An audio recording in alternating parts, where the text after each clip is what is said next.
Station. What is going on, everybody? Welcome to One Collection Down and welcome to Horrorfest 2025. This is our last entry in Horrorfest for this year, and tonight we got a banger. Of course, we're talking about 30 Days of Night, a movie that I haven't seen in quite some time, but we'll get into that. Of course, I'm always joined by an awesome crew of panelists. Every movie we had a different crew. So I can't wait to bring out this crew because it's just an ensemble cast tonight, guys. So I hope you stick around. Hope you have some fun with us reviewing 30 Days a Night. Let's get this party started. Let's bring out my first panelist, returning from last week, my brother, Matt, Hero Station, man. Ooh. Station. What is going on, Matt? Hey, man, how's it going? Good, man. Good, man. Can't wait to get into this one. Yeah, it's a good movie. Oh, yeah. Oh, yeah. All right, let's bring out our next panelist, also returning from last week, my brother, Hounds of Gore, Jake. Hey, you got it right this time. It's good to be back. How's it going, Jake? It's going great, brother. Oh, yeah, man. Glad you could join us tonight for 30 Days a Night, brother. Oh, for sure. Oh, yeah. All right. Let's bring out my other brother, my homie, one of my PCP Army Bad Batch brothers. Of course, I'm talking about John Castle Spiliotopoulos. Hey. Whoa! Station, everybody! 30 days of night. Screw that! We got 30 days of Horrorfest, and this is the last one, the best one, with all the beautiful people. Fuck it all! Let's go! The Castle coming with a wrestling promo on us. John, always good to see you, brother. Thanks for joining me. Same here, man. I am so happy to be here for the last one. So this is awesome. Yeah, man. Thank Love you. having you on always. Absolutely, bro. Awesome. All right. Next up, we got a first timer to the channel, man. Somebody that I followed on Instagram for quite some time. A badass woman on the IGs posting toys, horror stuff. Just love her IG. I'm talking about my sister, Coffee Monster, Sabrina Station. Hey, y'all. That was quite the intro. I appreciate that. I can't bring the energy like Castle, but I'm here for it. Nobody could bring the energy like Castle. Right. I need more coffee.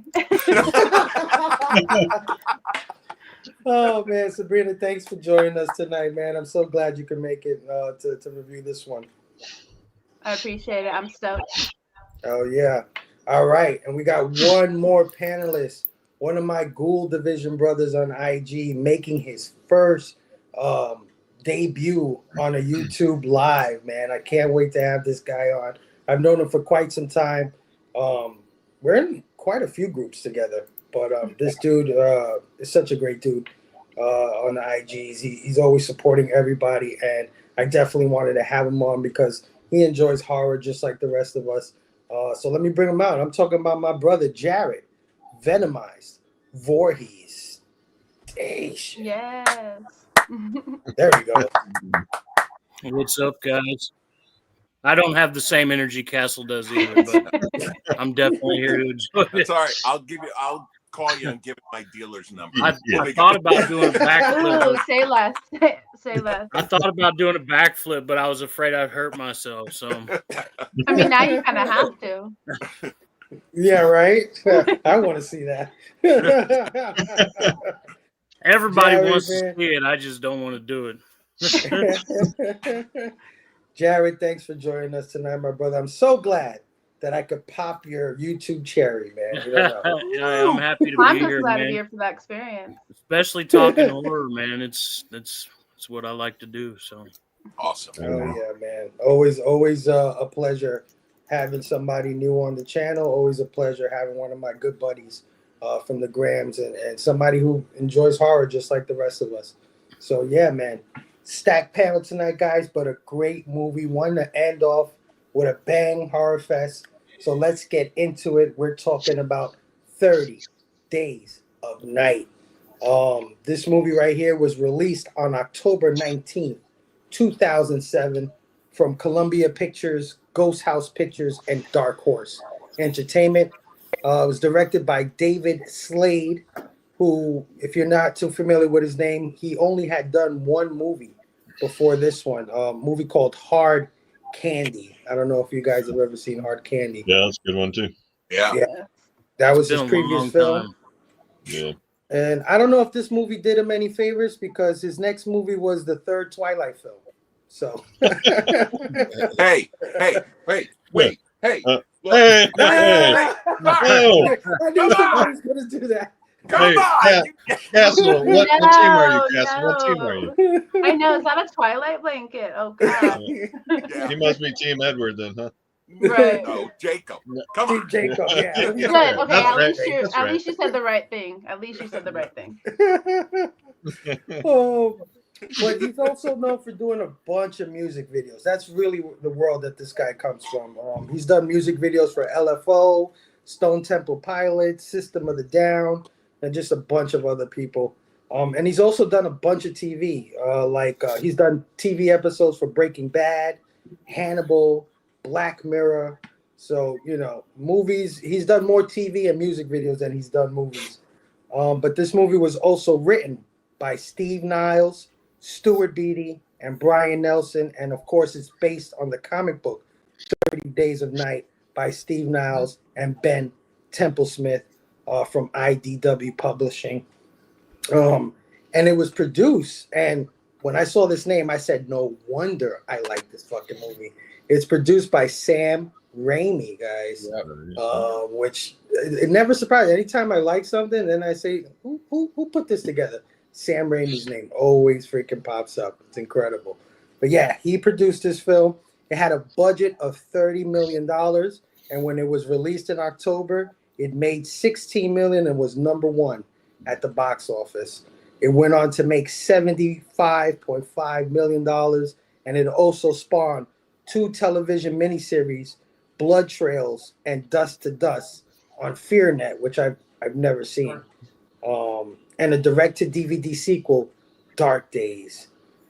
So yeah, man, 30 Days a Night. So this was a movie that when I saw it for the first time, I think I rented it because I kind of missed this one in the movie theaters. And I had never heard of the comic book because I wasn't collecting comic books at that time. So this was just a movie to me, a vampire movie to me. And I remember renting it, and I was just like floored because the vampires were so freaking vicious. Like, I've never seen vampires before this movie. I don't remember seeing them being so animalistic and so terrifying and vicious. Like, it almost did for vampires what, like, 28 Days Later did for zombies, right? Like, when you first seen zombies running around, like, really quickly and shit, you're like, holy crap. You know what I mean? So this is like the same thing. It kind of flipped vampires for me. And I ended up really loving this film. But it's been a long time since I've seen it. And let me tell you, I saw it last night. It still holds up. It holds up. I think it's a great film. I think it's beautifully shot, this film. And it has great prosthetic effects. Like, I didn't remember how much prosthesis there was in this movie, but freaking heads are everywhere, severed heads, people getting their heads chopped off, little girls getting their heads chopped off, which I didn't even remember for some reason. That is wild. Yeah, this movie's nuts. A great vampire film, but I want to know what you guys think of 30 Days of Night.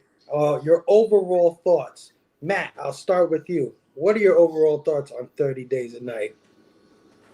It's very interesting. I like the concept. You know, you're in the town way up in Alaska near the Arctic Circle. Gets dark for 30 days, so it will be the perfect place for vampires to go. And the acting's phenomenal. Also, they invented their own. Well, you probably already went through that. I don't want to blow it, but they did their own language. They got like a university linguistic guy to come in, and like the vampires are kind of like animalistic. They don't really act human, because they're not human. And but yeah, like this is the cast. I know we're not supposed to mention actors yet, but just the overall cast is like. I mean, I thought they did a good job. I know there was some controversy because when they hire when I read earlier on Wikipedia, there was some controversy because they got Josh Hartnett to be the sheriff because in the comic he's a Inuk Eskimo. I probably said that name wrong, so I'm sorry if I did. So I apologize for that. But yeah, I just like it. It's got that isolation feel. Like I watched The Shining a couple of days ago in the Thing one night, and it's kind of got that feel to it, like shut off from the world. All this snow, you can't go anywhere. There's only one, there's only one way to get out. It's on a plane, and the plane's gone, and the helicopter all that. They take care of the helicopter and all the communication, and just like that feeling of isolation, like, and there's like, what can you do to stop these things? They're just like unstoppable killing machines, and yeah, I really like it. And it's got that kind of like tension to it, like because they're hiding, trying to stay quiet, and yeah, just like I just like the whole thing, and it's got like an emotional ending. Like that scene with the little girl, that's tough, man. Because like, I was thinking when I watched it, what would you do in that situation? Like, it's either killed or be killed, and like, I don't know, it'd be hard. So, and just like, and like it's got the classic horror tropes too, like picking everybody off one by one, kind of thing, like. But and then our character does what he does at the end to save everybody, and that was pretty cool. I like the ending scene and. The cinematography is great. There's a great overhead shot, like when the vampires are rampaging through the town. Them all running around and people firing guns and them jumping on people, and also the way Danny Houston, by the way, that's John Huston's son, the famous director, and Angelica Houston's brother. Oh, really? The way he was as a vampire leader. And everything, like the way they move and like their black eyes, it's like they're not alive. It's the way they move. If you notice the way they even move, it's not like they're living human beings. You can tell they're like undead. But that's my overall feel of this movie, and it's very scary. Even as a seasoned veteran of horror movies, I thought it was a little bit scary. So yeah, no, absolutely. I love what you said about their look because, ever since Bela Lugosi was Dracula, they've always romanticized vampires, right? Like for years, for decades, it's always been either a copy of Bela Lugosi's vampire, or just just a romantic look to them. They're alluring, things like that. But these guys are animals. Yeah, like and one more thing, when you watch like Christopher Lee as Dracula or something, it's always like slowly going into their neck and going and then biting. These people just go right in. Just like, I love it. Oh yeah. Jake, what are your overall thoughts on 30 Days a Night? Oh yeah, I mean that's definitely a great movie. I think Matt touched on a few things that I really enjoyed about it. I definitely love the way the vampire looked. I don't know if I was the only one. I felt like their eyes were kind of close together. I don't know. No. Yeah, they had this like. Else like see that? Like a pointed, like a pointed face. I would say too, like you were just mentioning how they are eating them, right? Like it's like the whole great white shark has the black eyes when it goes in for the kill and just straight ripping apart, But the big thing I really enjoyed was like the whole premise of being and this, I also just read the comics, the original comic, like last week. Just the whole premise of like nobody's really like thought of that before, of like, the premise of a Alaskan town that during I have family that have lived in Alaska, and there are times of the year where the sun doesn't set, and there's times of the year where the sun's gone.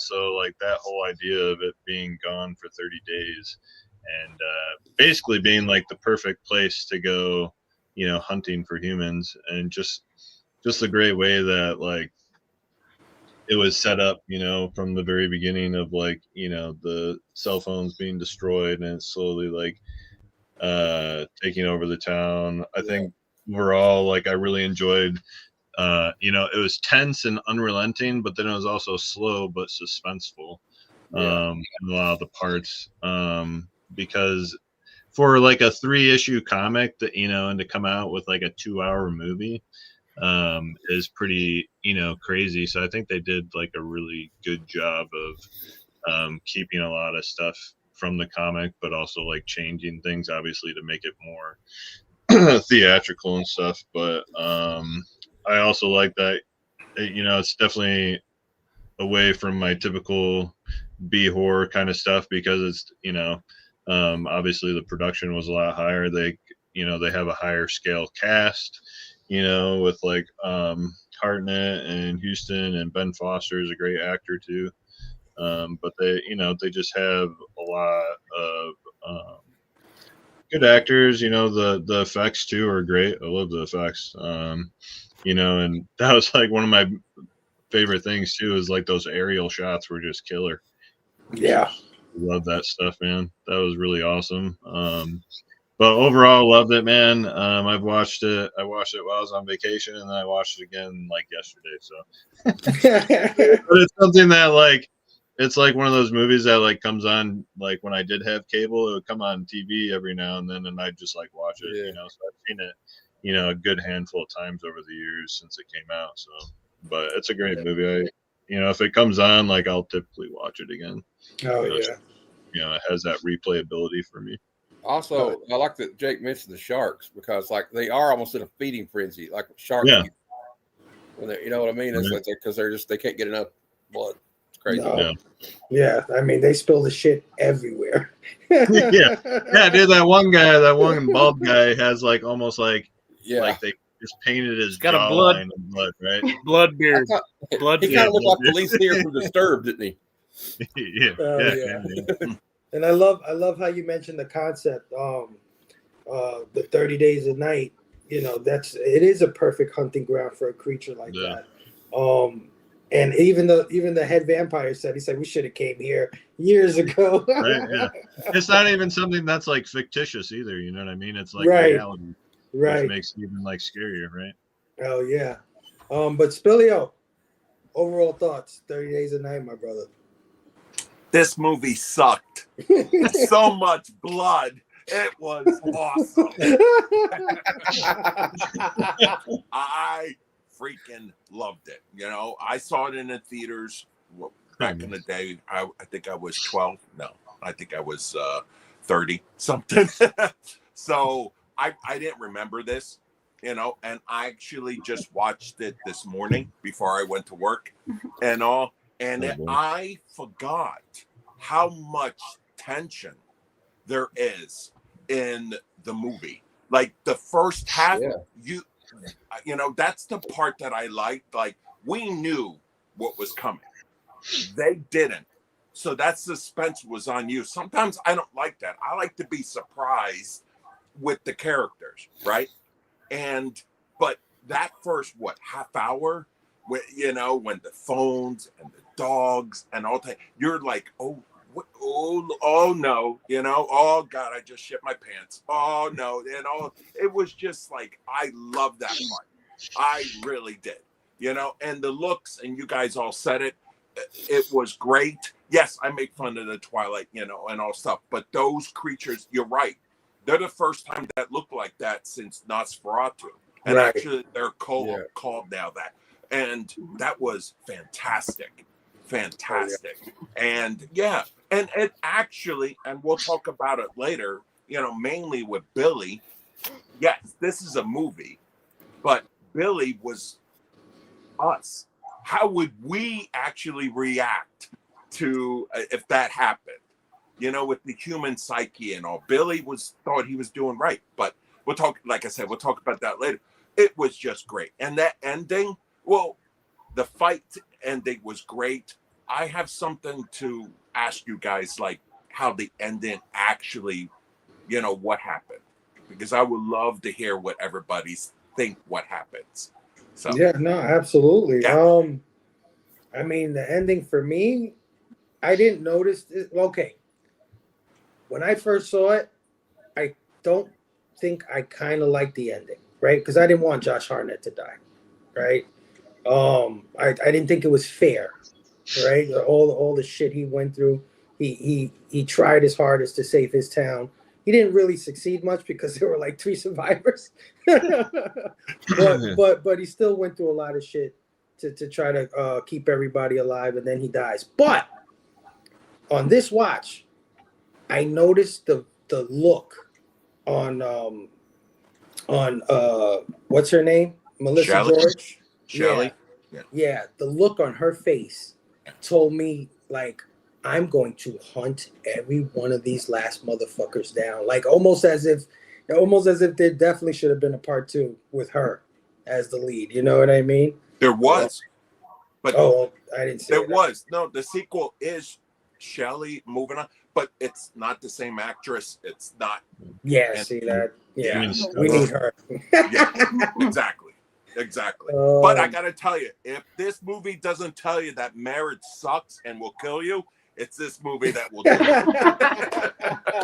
Wait, sorry, honey. I'm just kidding. Also, he didn't want to. He did what he had to do to save who was left, but like he didn't want to be one of those things. And so he's like, I'm not. He took the noble. He fell on his sword, because he could have been selfish. He said, "Well, I can live forever now," but he didn't want to be like that. Right. No, absolutely. But Sabrina, your overall thoughts on 30 Days a Night?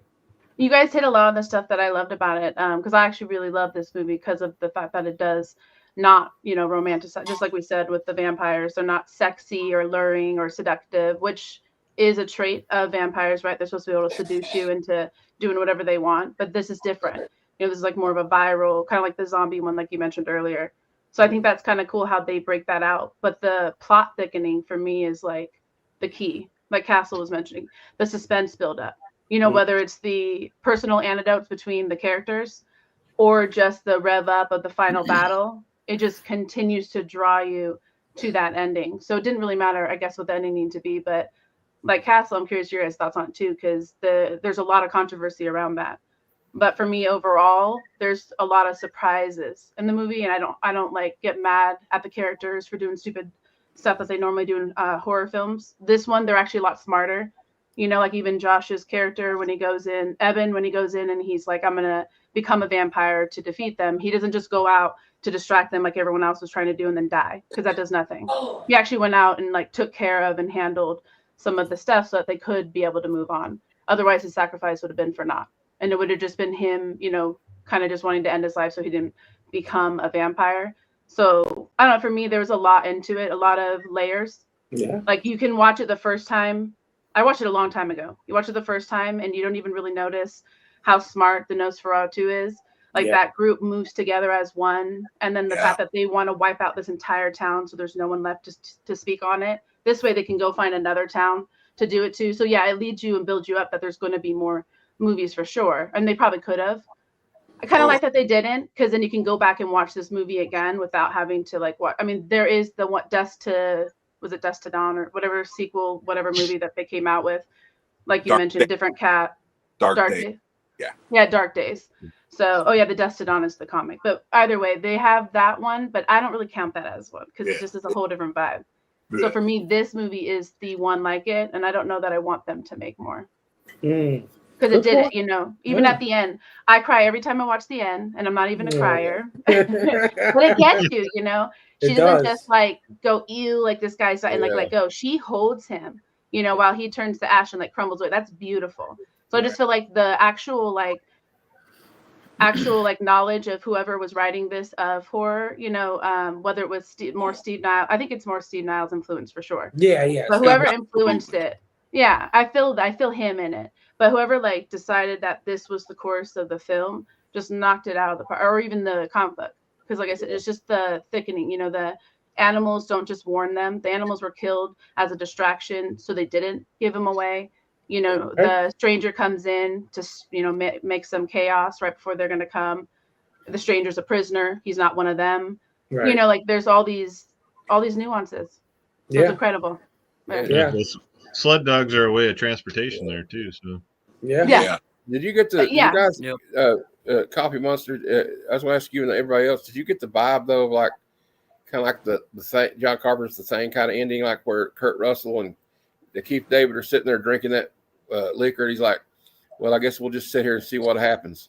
Kind of like a nihilistic ending, like he's dying and she's hope. It's more emotional because they're married and she discovers she still loves him. But I kind of got that kind of nihilistic feel like this is not over yet. Yeah. Right. Yeah. Correct. But it's not over. Because the way she held him was like there was so much there. Yeah. You know, it wasn't just like till death, right? Death, it's like that's it, right? People, you know, they mourn whenever they grieve. But this was different. She wasn't really grieving. She was like, it was like release, kind of. But like there was something in, like maybe vengeance or Oh yeah, that's I definitely saw vengeance in her eyes, 100%. Because you got to remember, they just got back together that same day or whatever. So you got to think of that. So exactly, yes. Yeah. Great point. Hell yeah. Definitely flips all the tropes on their heads. Even the Renfield trope, right? Because the guy, like you said, the stranger, he came in, he looks like he was setting it all up for them, and they killed his ass. Yeah. They didn't keep him, they didn't turn him, they killed his ass. Douche nozzle. I tell you, we all knew that was going to happen. Come on. It never works out for these familiars. Look at the ones in Blade. Remember what he did to Tom Waits in Bram Stoker's Dracula? He's pulled him through the damn prison bar. So, yeah, they never give you what you want. Even like what we do in the shadows. Remember, they kept wanting to give Guillermo. Guillermo, we'll turn you into a vampire. They always screw him over. So. Poor Guillermo. All right, man. Well, my brother Jared, Venomized Voorhees, my man. What were your overall thoughts on 30 Days a Night? Let's go. I loved it, man. To me, like I know a few of you touched on it already. It set a new precedent for vampire films. None of the lovey-dovey stuff. For one thing that stood out to me is how bleak this movie is. It's just everything about it. I mean, there's more I'm going to touch on later, but just everything about it is just downtrodden. It's melancholic the entire way through. It's sad, and it's more than anything, it's just over the top violent. It's just a violent vampire movie. Oof. And sorry, brain freeze. No, man, go for it. But again, touching on the bleakness of it,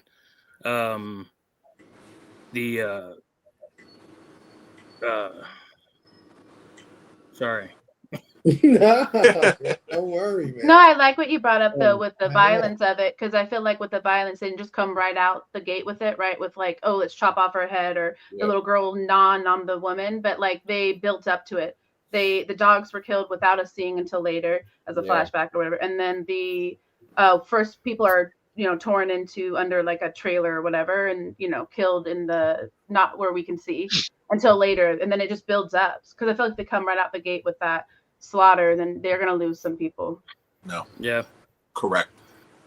Yeah. Yes. And I love what you said about the bleakness too, because that Alaskan setting absolutely kind of emphasizes how alone these people are, how quickly. I mean, they're already separated from society as much as you can be.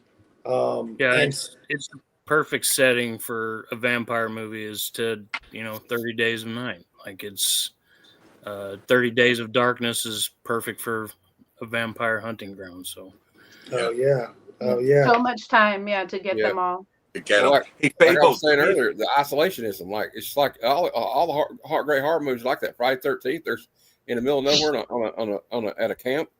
The Shining, you're snowed in on this big mountain. All that stuff. The Thing, you're in Antarctica. Yeah. Do me a favor, put Eric on the bottom. One of his messages. I gotta tell. This one? Right, you guys, you want to know my drug dealer? It was him right there. That's all right, that's Eric. So give him a shout out and he's gonna get so many DMs after this. It's right. Eric, you're welcome. I'm gonna come back for the next movie review. I'm like, we're gonna do this. We'll have to do it same panel next time. Yeah. I love you, Eric. Love My phone's blowing. Hold on a minute. I will call him right now. Hold on. it. Right. Hey, Eric, I'm on 30%. Okay. Please. That's right. All right. So we touched on it a little bit, a few of the characters. I thought there were some great performances in this film, some great characters in this film. Of course, we talked about Josh Hartnett, Melissa George, Danny Huston, Ben Foster, Mark Boone Jr., who played Bo, you know, the guy with the I like crazy Bo. fucking Yeah. chainsaw car that I've never seen Exactly. before. The Is Mad that a real Max. car? Is that a real fucking vehicle? But he was amazing. You Yeah. know, he actually did some damage. It was good. Oh, yeah. He was good. But I want to know some of the performances or characters. Well, at least one character or performance that you want to highlight. So, Matt, what's one character or performance you want to highlight in the film? Well, I got to go with one of the most underrated actors out there, in my opinion, Ben Foster. He's like the harbinger of doom. He's almost like a herald of Galactus, so to speak. Yeah. So he comes in and it's really creepy because he's like, I like when he goes in and orders like can you give me a bowl of raw meat, like raw hamburger meat? And anyway, but then he gets in there and it's just so ominous. He's like, y'all are dead. You don't even know it yet. That was creepy as hell. He's like real calm about it, and then also like he goes through the range of emotions. Like at the end of it, he's like begging him to kill him at the end of it. Like, oh, they didn't. They said they were going to help me out, and that's what you get for trusting a bunch of monsters. Because these people they don't have no. They're not human. But also because Ben Foster, I don't know if anybody remembers, he was in the 310 to Yuma remake, and I thought he was phenomenal in that. So. And he's not got that big a part in it, but I just thought it was like, what they say, there's no small parts, only small actors. And he plays it to his potential. And I give I know I'm supposed to pick one, but I got to say, can I give a special nod to one of the actors? Go for it, man. Or a couple of Danny Houston. I've seen him in a lot of things. Of course, he's basically Hollywood royalty. His dad was John Huston, the legendary filmmaker, sister of Angelica. And just like to do that, I think it's so hard. He's doing this acting job, but they hardly ever speak English. Like you don't really except for a couple of lines where he says "No God." He says that that guy's like, "Oh God," he goes, "No God."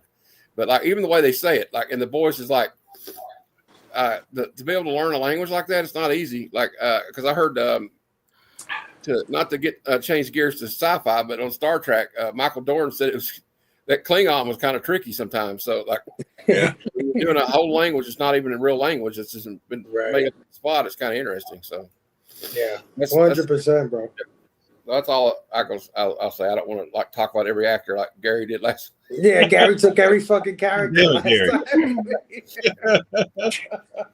But yeah, I gotta agree. Ben Foster was fantastic. He was weaselly. And I don't know what the hell was in his fucking mouth. Yeah. But that shit was disgusting. The shit that he had on his mouth, that's you gotta check him out. You gotta check him out in the new movie Christie with Sydney Sweeney. Yeah. He plays the manager, and dude, you cannot recognize him because he gained 50 pounds. No way. And he's bald and everything, and it's a fantastic movie.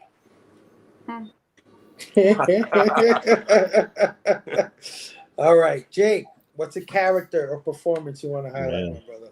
I'm bummed out, Matt. Ben Foster just fucking killed it. Yeah. I love his voice. I just wanted some whiskey and some meat. Just creepy. I feel, I don't know, he was just awesome, part of the movie. Definitely set the whole pace for the movie for me. But I think besides him, my other main guy would have been Mark Boone Jr. Bo. I love him. I love his character, man. Just I like in the beginning where Evans just kind of I gave him a ticket. Yeah, well, he's right. Bo's isn't it the whole point why we live out here, right? Yeah. So we don't have to play by the rules, kind of thing. And you know, he gives them the ticket anyways, and the other guy's like, "Why'd you do that?" Well, it makes him feel like a part of, you know what I mean? Well, he was phenomenal in Sons of Anarchy. But Yes, he was. Yes. yeah, I just like thought he was just, you know, he's just one of those like badass characters that you know, became somewhat of a small hero. Oh, for sure. Yeah. For sure. And like definitely like right, like that was some of the cool like parts to just taking out vamps left and right, and then you know he got stomped out. You know, which like I like that part too, because that was like a cool kill. You know, it sucked, but like that was like after he tried blowing himself up. And then of course like Marlowe's gotta say some like anytime he does talk, it's some Okay, like now shut up. Hold on a minute. I got it. you know, anytime Marlowe talks, it's some like philosophical, like you know, idiom to like what humans are, right? Like, anytime like humans come up to an unstoppable force, they destroy themselves instead, right? And that's what like Bo did. He like blew himself up with the flares, and but so like you know, I definitely liked his character. If I had to like choose somebody else other than Ben Foster, so Mr. Bo would be my guy. Yeah. No, he's a great choice because as alone as he wanted to be, he still loved his town. Oh yeah, he loved you know, he protected it. He tried to protect it at least. So yeah, great choice. He took some out with him, right? You know. Yeah. Oh, no, 100%. Yeah. He's like that misfit that still has that sense of like respect, that he's like courageous enough to stand up. I don't even think it was the people. I think he was just like, you know, I'm not going to back down and just let them, you know, slaughter everyone. And I'm bad for comparing to other movies, but it also reminds me of the character of the lieutenant aliens. Like he's a real dick the whole movie. Gets got the Marines, half of them killed by being incompetent. But at the end of it, when him and Vasquez are cornered, he like falls on his sword with her to pull that grenade out, and it blows himself up. Like when Bo did that, he knew he wasn't going to make it out. Yeah. But instead of being selfish like he was the first time, it's like he found the heroic part of him to come out. Yeah, no, 100%. I don't want to interrupt nobody. I'm sorry. Then he didn't want to get eaten, which was good. Yeah. Fuck that. Spilio, character or performance that you want to highlight? Well, fuck you, Jake. You took my player. So I'm going to pick somebody off the field because I want somebody else to have the big ones. But I'm going to pick Billy. Not only because I'm the ending, but one, Manu Bennett, my boy's Greek. So us Greek guys got to stick together. All right. And plus he was Spartacus. He was freaking phenomenal in that. But I really like, because if you want what I like, and especially like an actor, or like I want to see a character, I don't want to see a character just be like this the whole movie. I would love to see an arc. And I'm telling you right now, Billy went through a fucking arc because he was cool in the beginning, and then you learn that he's a douche, and then because she had the pot and the lights. So she visited Eric. Yeah, I know why you wanted to live with grandma now. Right. I'm like, I know who I would be hanging out with if I was there. Yeah, for sure. For sure. Yep. So I like Billy because, that, like I said, he was a strong character. You knew he was cool. And when they found the phones, man, can I tell you guys, did you guys see those cell phones? How old do you feel? Cell phones? Oh, yeah, I know. They looked like those Nokia bricks that freaking, that twisted your neck when using them. And, you know. The kind of ones that had the snake game on it still. So, and I like that he went, you know, he went through almost 30 days by himself, but then you found out he was a coward. He didn't do the right thing. Well, it depends on that's later. But and then at the end you feel like he is, oh, what a coward. He runs away from Eben at the end, and then he comes in, and then you find out that he saves him. You know, even with the arm and everything. And that was probably, to me, the most brutal kill in the whole freaking movie.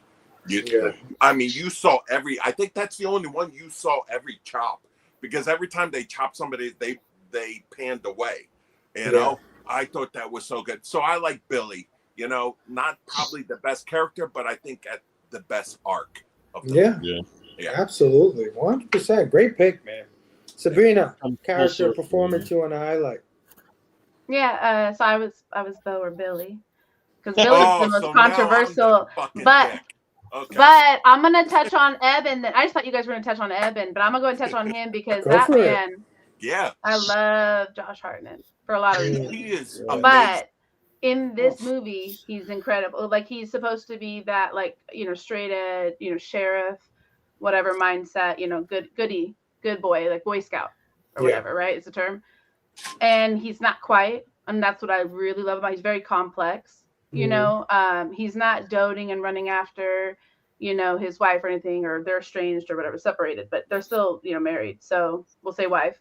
He's not like, you know, groveling over her or anything like that. He's just a normal character, you know, dealing with raw, real emotions. So I really like that. You know, he's not, like I said, you want him to be that, you know, very like on point sheriff mentality. Even with Bo, you mentioned writing him the ticket. I feel like he didn't even really want to write him a ticket. It was just like he said, to literally make him a part of the town. So I'm like, everything he's doing is with a reason, and it's for the people. Right. He's not even caring about himself. I don't think at any point in time we see any him care about point. himself.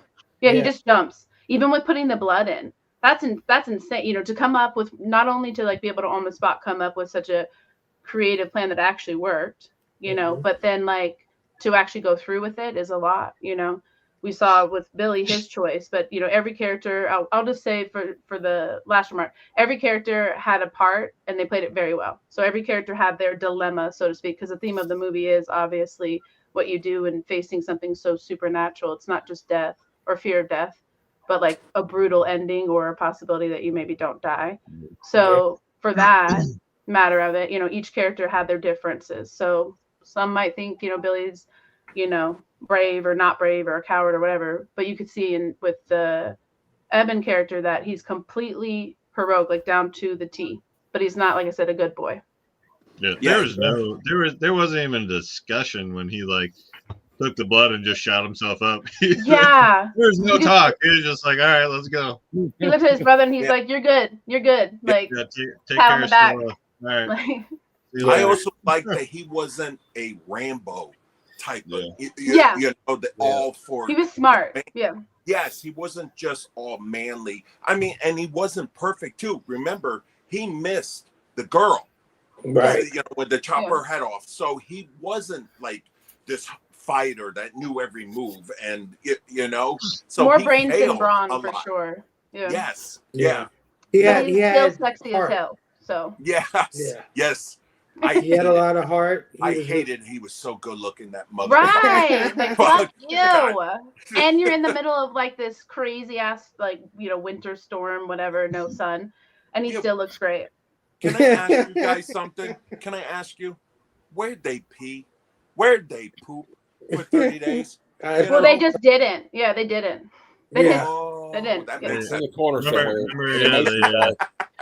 Well, they had that bathroom they made there when that dude's dad was gonna go to the bathroom. They're like, just open the valve afterwards. Just make sure you don't flush. Yeah, true. Billy. I mean, not Billy. Eben was a great character. He was brave. He had a lot of heart. And I like that he was like he had asthma. He had like really bad asthma. Yeah. And he kind of like had to overcome that, right? Because I mean, fuck, how easily would you catch an asthma attack with these goddamn creatures as vicious as they are? Right. Well, and that is usually a weakness that like takes that character out in a normal horror movie, right? Because it's like they need their medicine, like they're diabetic or whatever. But that's what I mean by this character. It's not like, you know, you can't just read through. It's not cookie cutter. They're all very different. And the elderly man that had dementia, like, oh my God, like I felt so bad for him because he can't help it, but he's like going to kill him. You're going to get everybody killed. Yeah. You know what happened in that scene? You know, like when he left the bathroom and the son went after him, and my wife was actually watching it, and she was like, "Man, that's so stupid. Just let him go." I just looked at her and said, what if that was your mom? Yeah. And then she thought Let her about it, go. and she was like, you're right. You know, but that's what I like what the movie did. It made you human. It actually made, would you go after your father or your mother or something like that? Because you know you're going to probably die, you know? Right. But Yeah. that's what Yeah, well, and this it took movie's out the so whole good. like stupid concept though, because I didn't get mad at him though and be like, you idiot. Because again, No. it's 30 days they're stuck there. When they need numbers, you know, they do want to keep all their guys. So it was kind of one of those things where it's like, you know, if he gets caught, he gets caught. I mean, but I didn't get mad at him for going out. Exactly. Right. Like, how do you keep like an elderly person with like dementia, you know, like quiet, right? Especially also, if they it's have like like that, an episode or something. in The Quiet Place, that movie. Yeah. Yeah. How do you keep this kid? She's deaf, the quiet, and then she's getting ready to give birth to this other child. Like, how are you going to keep that quiet? Because it's not easy to give. From what I assume, I'm not a woman, but it's probably not going to be quiet if you have to give birth to a baby. Lord, I've had 3 of those. Let's not even go. That's a whole other horror movie. Yeah, we won't talk about that's that a horror movie right there. You see what I'm saying? Yeah. Oh man, Jared, what's a character or performance you want to highlight, my brother? You guys took all of them, every single one of them, took every single character, and I liked a lot of them. I was going to touch on a few that you guys had already for it, covered. bro. Yeah. So I'm just Somebody gonna, took it. Just I like both the best, obviously. I don't like the gung ho coming in and just running through the town, vampires flying at him everywhere. He's taking them out with a shotgun, running them over, and then ends up in the bar, dynamite box.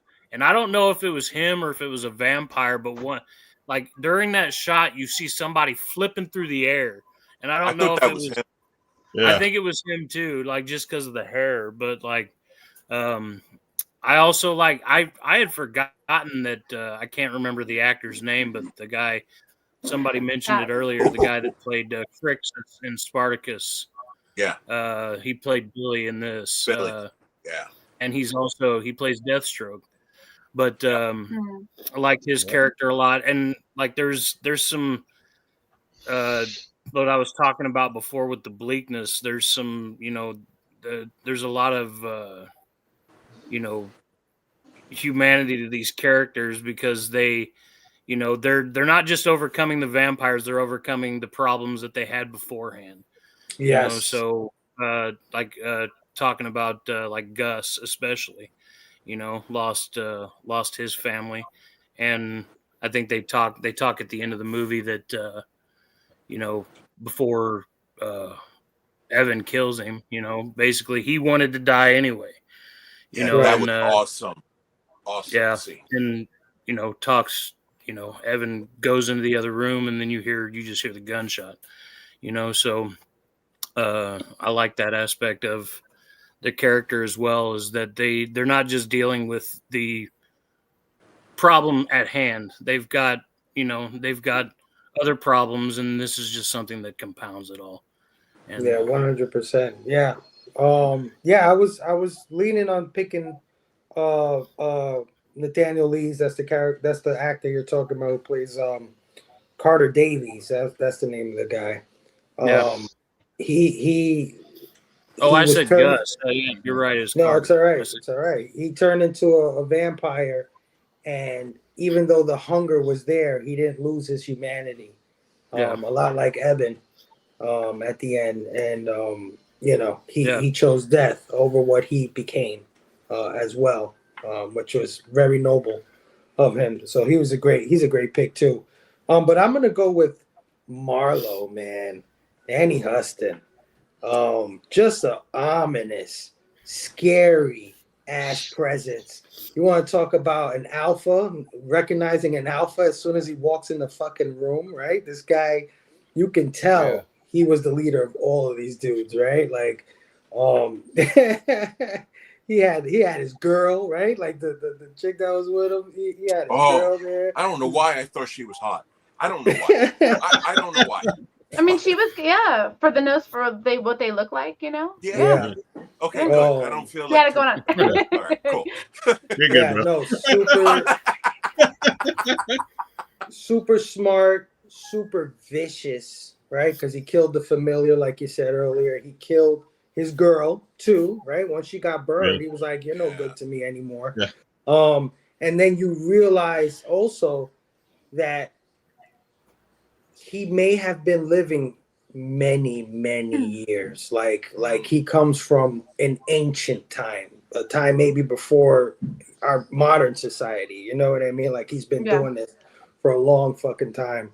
So yeah, I think Danny Huston ate up every scene that he was in. I think Well, and the oil at the end, it's like when you think Yeah. he can't get any more crazy or violent or out of there, like that's incredibly smart. You burn down the town, your problem's Yeah. good. Like Yeah. everyone has, you know what I mean? Like he just kept going. Yeah. And when he was fighting Eben, he did that badass fucking flip flop shit that he did. Like, what? You can't fuck with me, boy. I'll And he kick took your Eben's ass. hand out. He took Eben's hand with him, with his Yeah. throat. Yeah. 100%. So yeah, Danny Huston, I think, was fantastic in the role. All right, guys, let's move on to style and structure. I think this movie oozes style and has a great structure. But let me just give you some cool factoids about the style and structure. Matt mentioned some of it earlier, but this movie was filmed entirely in New Zealand. It wasn't Alaska at all, which is amazing to me because, damn, I could have sworn this was Alaska, right? Just from the look of the film. Yeah. Not only was it not filmed in Alaska and filmed in New Zealand, but it was filmed in the summer months of New Zealand. So there was not even snow. What you're seeing in this movie is a bunch of salt. There's no snow. They use a bunch of salt for the snow in this film. And not only that, but the entire town, with barring some parts of it, were all built inside of a soundstage. So all those houses, all that stuff you're seeing, that town, most of the set pieces, the town square, all that was indoors, which is freaking amazing as well. And when they did construct outside parts, they went to like some like abandoned little place where it had like a few houses, and they just built on top of that some facades, right? And then they filled it with the salt and everything. And not only that, but they filmed a lot of that shit during the day.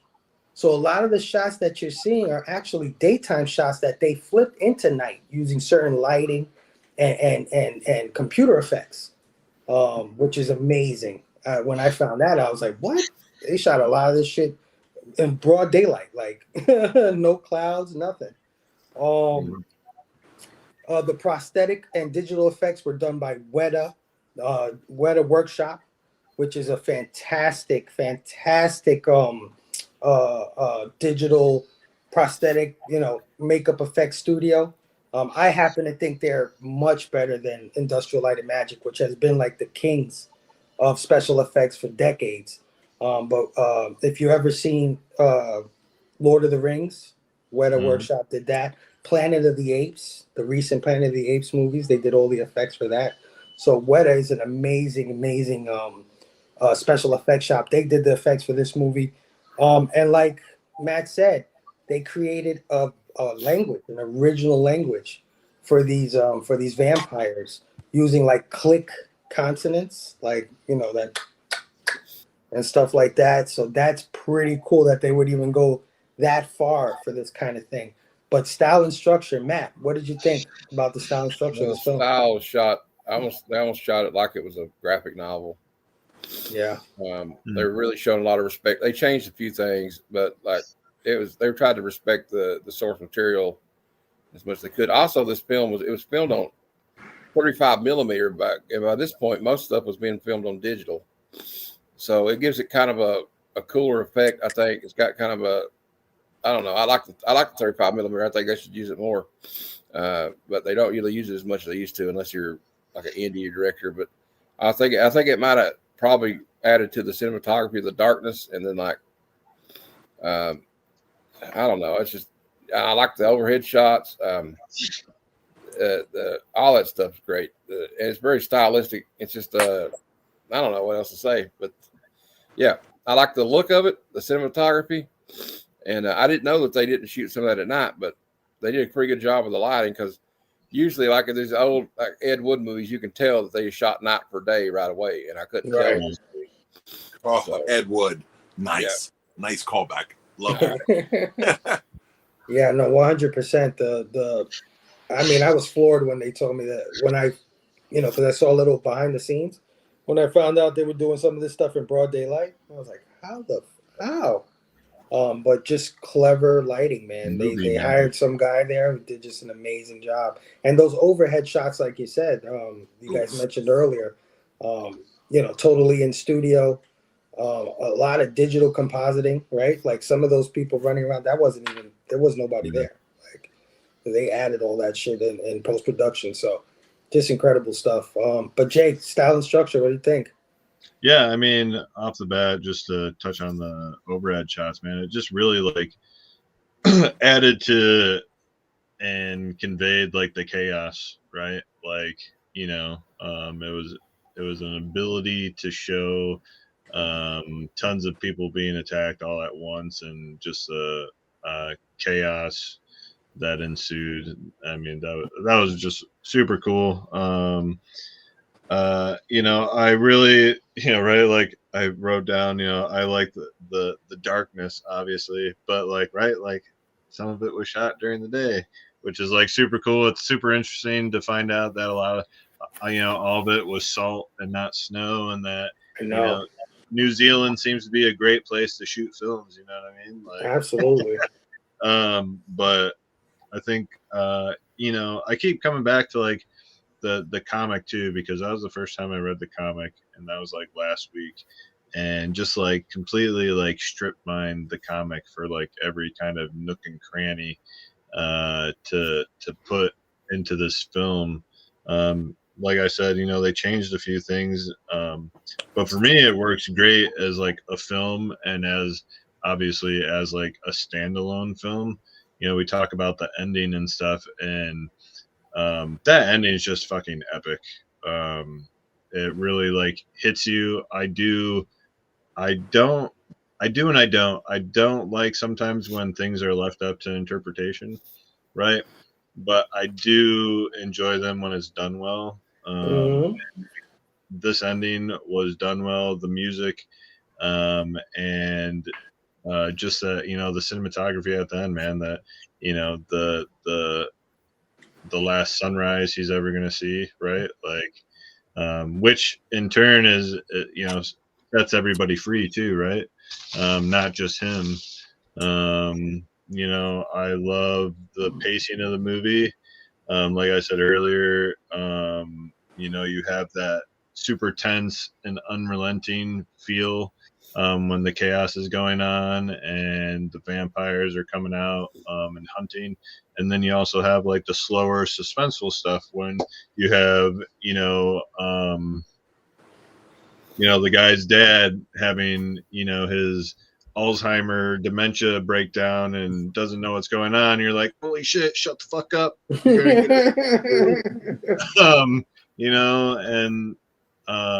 it's just kind of, I like the pacing. You get that tense, but you also get the slower stuff. I think the structure of the whole film was good. Kind of like Castle said too, right? Like, I think for the majority of the characters, they all have their own kind of arcs, right? Like Billy's was like throughout the entire movie, so it was like Evans and a lot of people. But I don't think they necessarily like let any of them just kind of like drop off. You know what I'm saying? I think they kind of like had each one reach like their own end, but I think they did them all pretty well. But overall, yeah, I mean, this definitely like a complete hit for me, and I'll just kind of leave it at that. I just really enjoyed it. Yeah, no, absolutely. Castle, style and structure, what'd you think? All right, before I say that, I want to ask everybody, be truthful. How many people did they think that the threesome girl in the movie would have lasted the whole movie?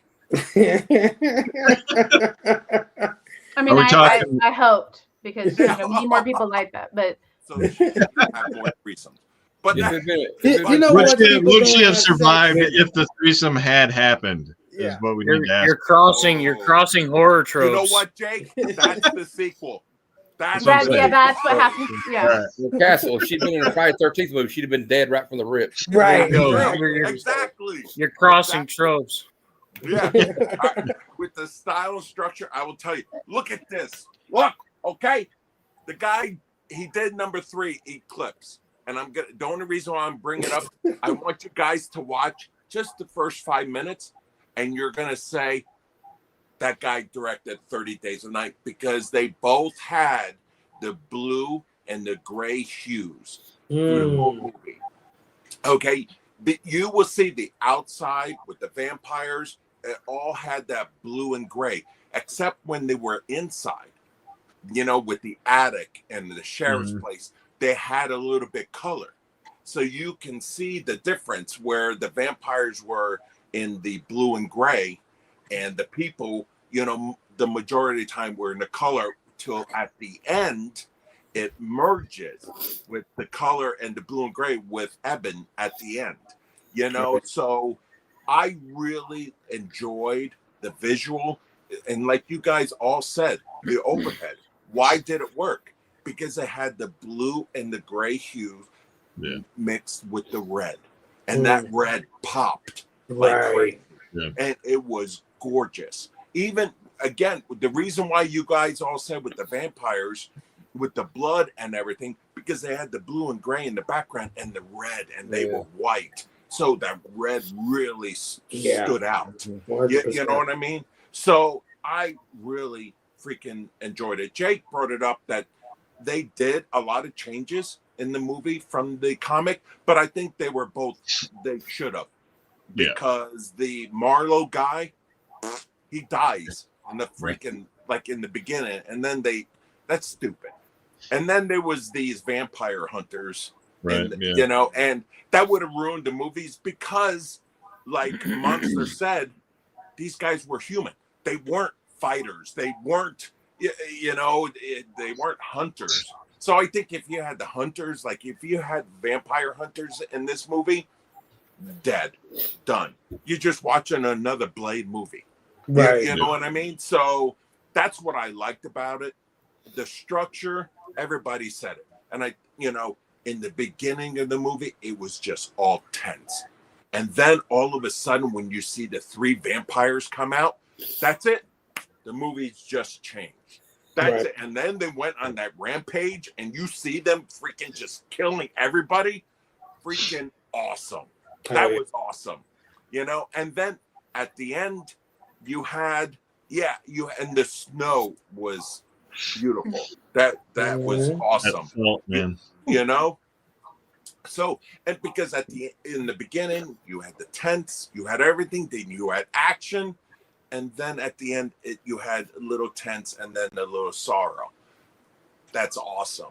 You know, not only did the people had a story arc, the movie did too, which a lot of good ones haven't, and that's what makes some movies bad. So that's what I love. And again, Monster said, and Matt, everybody had an arc. That is freaking, except for poor grandma.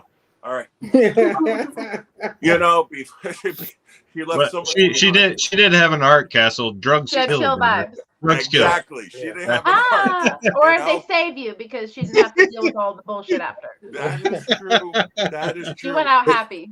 It's like it's like Jared said, you're crossing the throat. Once you think about getting some ass or getting high, you're dead. You're dead. You're dead. And you're having sex on a hammock. You're dead. You're dead. You know, but you're dying happy. We're in a bunk bed. Well, you know what? You're right. I'd rather die happy in a hammock than being chewed up on the ice by some freaking monster. Right. So, as he's like, you know, ridiculing you for, you know, letting yourself let him kill you. Well, that kind of reminds me of that. Like, I remember watching when I rewatched Friday 13th the other day for my review, and you know he kills Kevin Bacon with an arrow through the neck when he's smoking a joint. When I saw it, I said, well, at least he went out smoking a joint, I guess. but I do have a few questions, and I'm excited to hear what people think of the end. That part, I don't think it was their fault. I don't know what the comics ended like, but it did seem like they ended the movie thinking that they were going to get a sequel. I really do believe they were going to a true sequel, not what they got. Right. You know, because the Or at ending least does leaving it have open to a it, lot yeah. of questions about where did they go? Right. The vampires, did they die? Did they go to another place? What do you tell people that came back? Where the fuck's our town? What the hell happened? Right? So that was the negative that I would say that at the end, I love, you know, what Jake said and some other, is that I love thinking of how it ended, what are they going to do? But this was like a little too much of what are they? The three people are there. What the fuck did they do? Right. They don't have phone calls. Their place is on fire. Where did they go? What the hell? So that if there is a negative, and I'm really, you know, I'm nitpicking, it is that. But overall, chef's kiss. Well, Castle, that's why I mentioned the Thing, because at the end of the Thing, they blow up the entire Antarctic basin. He goes, when he says, when that fire goes out, the temperature's going to drop real fast. You know, they're not going to make it anyway. So that's why they kind of left it open ended, I guess, is all I can say about that part. So like the Sopranos. Oh yeah, very screw that. Sabrina, style and structure. What did you think? Yeah, you guys hit a lot of the good points on the directing of the movie, so I won't sit on that. But obviously, the directing, we can all agree, is very much like Castle said, chef's kiss. I actually wrote that on there when I was talking about it. But same, I agree. It's just they sealed it. They did it.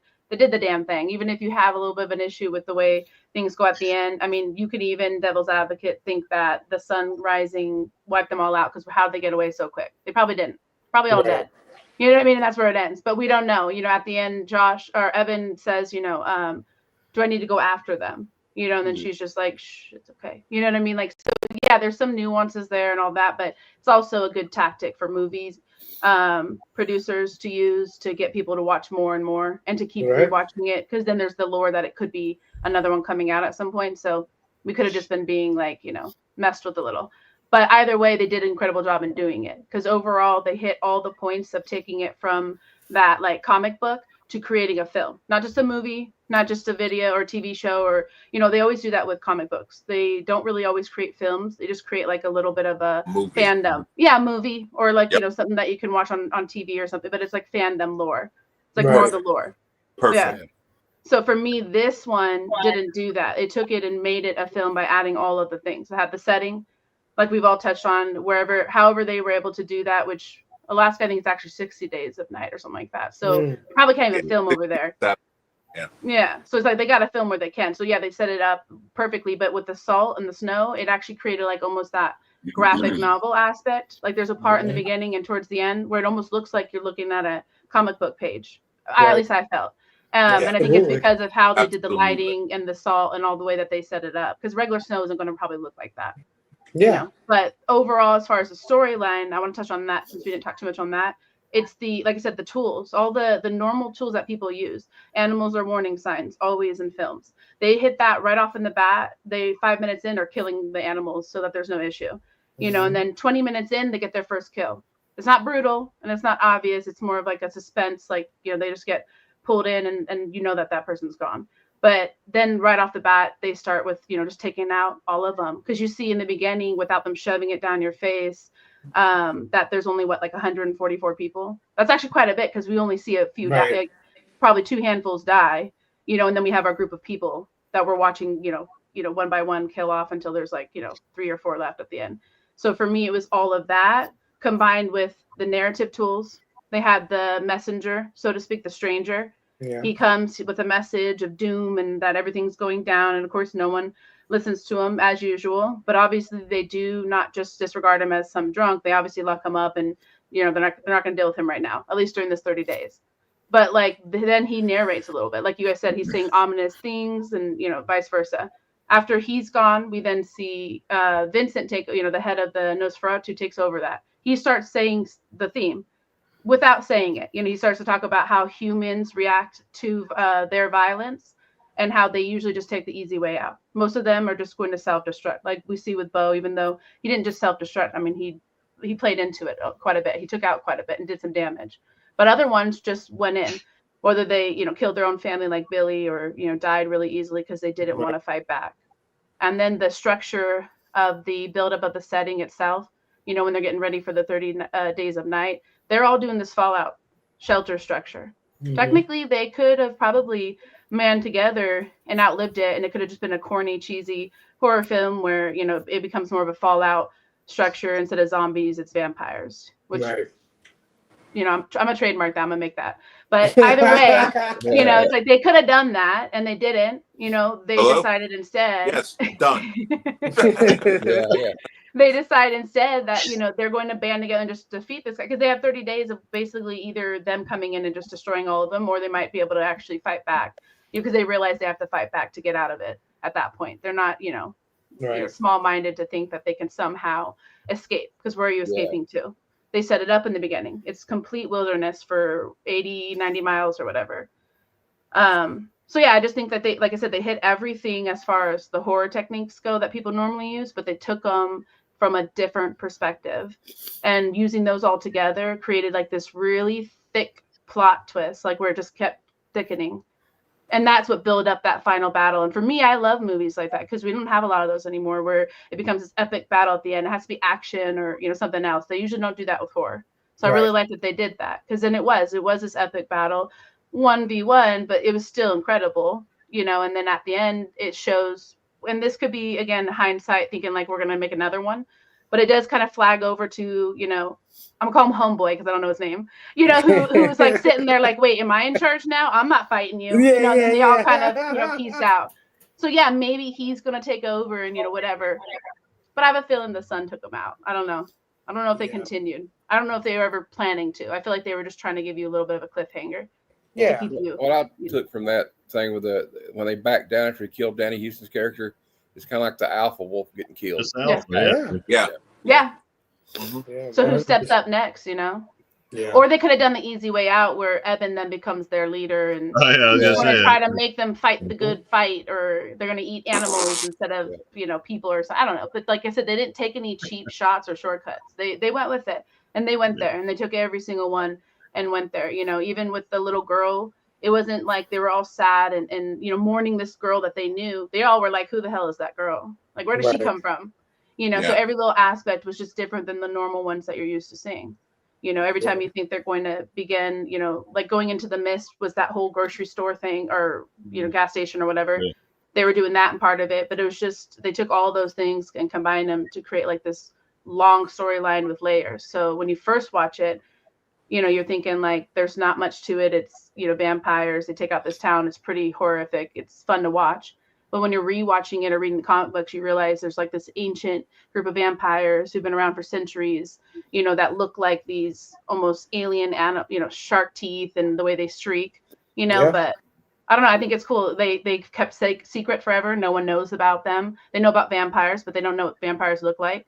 They did good for themselves. They kept real quiet. So it's almost honorable in a way, because it's not like they're just out causing wreckage. So it's almost like you can kind of see a good light with them as well, if you want to. A lot of people can't because they're horrific. I get it. But in a way, they are containing it, right? Like, they're not going out there to everyone and just turning everyone.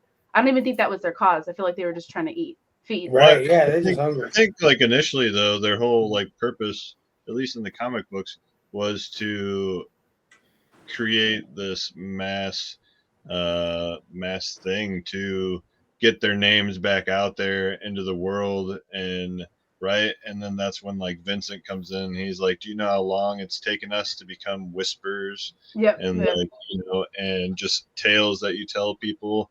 So I don't remember if the movie was still like that, if that was like their mission. You know what I mean? I mean, they whisper it a little, like it's like little nuances, but it's not their mission. Their mission is to destroy that town. Yeah. Remember in the beginning, they said, do not turn anybody. Right, yeah. Cut their heads off. Yeah. Yeah. Well, but they also say though, They you do know, that in we the comic can't too, leave though. anyone Yeah. behind because we need to be a secret though. And you know, Yeah. they do say that stuff as well. So that's what I mean by like when you first watch it, you're not gonna know.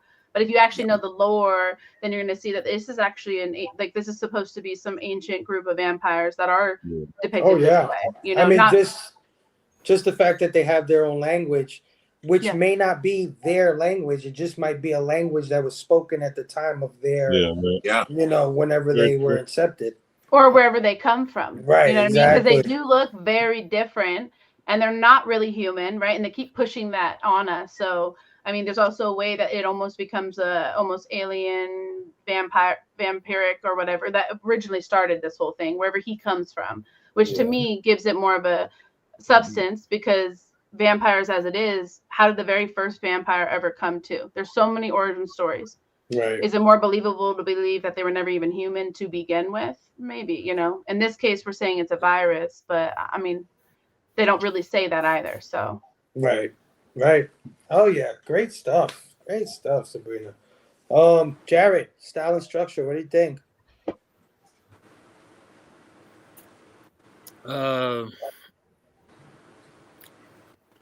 I thought it was really cool that the like you start off, you've got Billy, you've got Evan, you got them at the at the beginning of the sunset, and then it all comes full circle. We get the whole story, and then it ends with the sunrise. Which it's kind of that reverse aspect where it's like the end is the beginning, and then at the end, the beginning is the end. You know what I'm saying? Right. So it's I kind of like that aspect of it. Uh, I feel that it was it was filmed like you guys said, like like a graphic novel. The lighting, the way uh, the way everything looks, how uh, uh, just I think it kind of looked like, especially with the darkness, I think it kind of had like a Sin City vibe to it almost, Yeah. and especially with like 100%. with specific colors, being focused on and especially with the red in this. So stylistically, I thought it was really cool, and it's a great movie. Oh yeah. Oh yeah. Yeah, can't agree with you guys more. I think stylistically, you guys all hit on it. I think the contrast of this movie is what really makes it pop, like Castle was saying, the red with the white with the black. And they definitely relied heavily on Ben Temple Smith's art Yes. to recreate this. I mean, he wasn't the art director of the film, but they said in the behind the scenes that they definitely took inspiration from Ben Temple Smith's art to create the look of this film.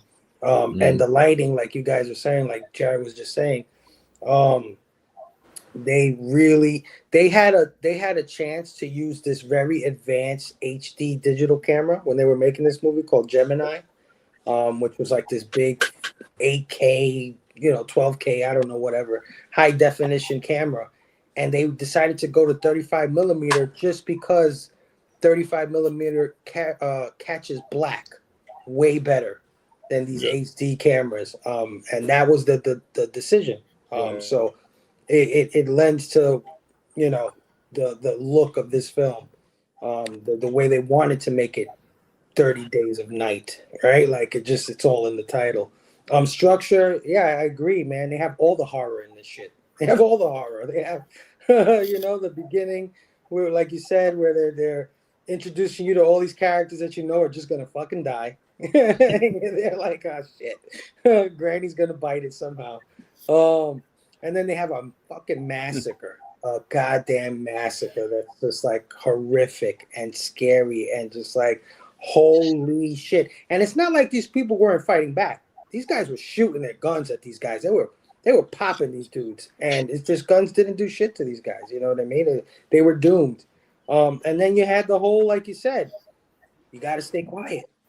How are we going to survive for 30 fucking days? And they went through the days, day 10, day 17, you know, and you're like, damn, dude, like, you know, this is getting more and more impossible as the days go on because these guys can wait. They can fucking wait, you know. True.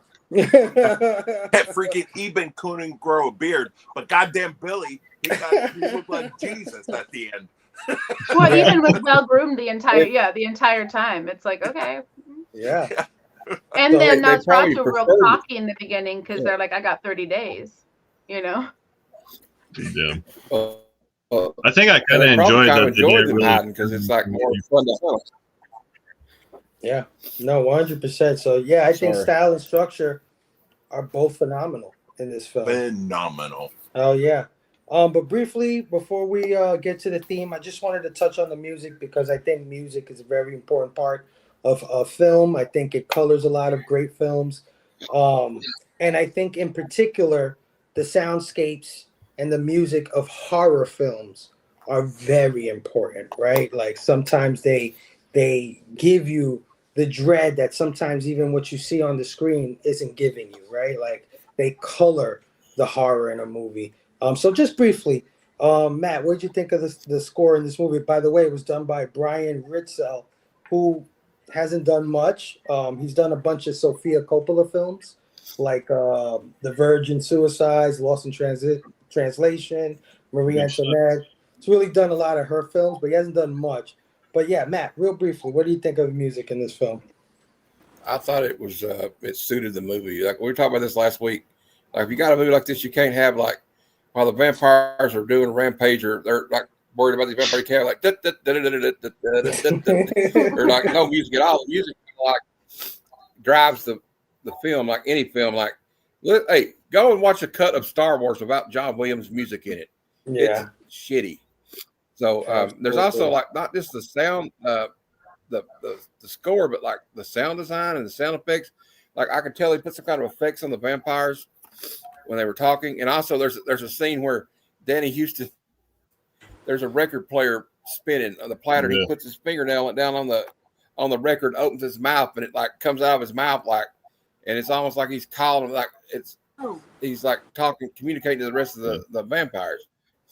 Nosferatu, and yeah, it's just like I liked all that. Like, and you got to have like that in a sound in a horror movie soundtrack. Like, you got to have that tension, like it'll like kind of a slow thing, and then it jumps up the music, you know. Yeah. And like just it's not like you can do like a soundtrack and have like Backstreet Boys or something playing on it. So. No, have them run around with Benny Hill music. Yeah.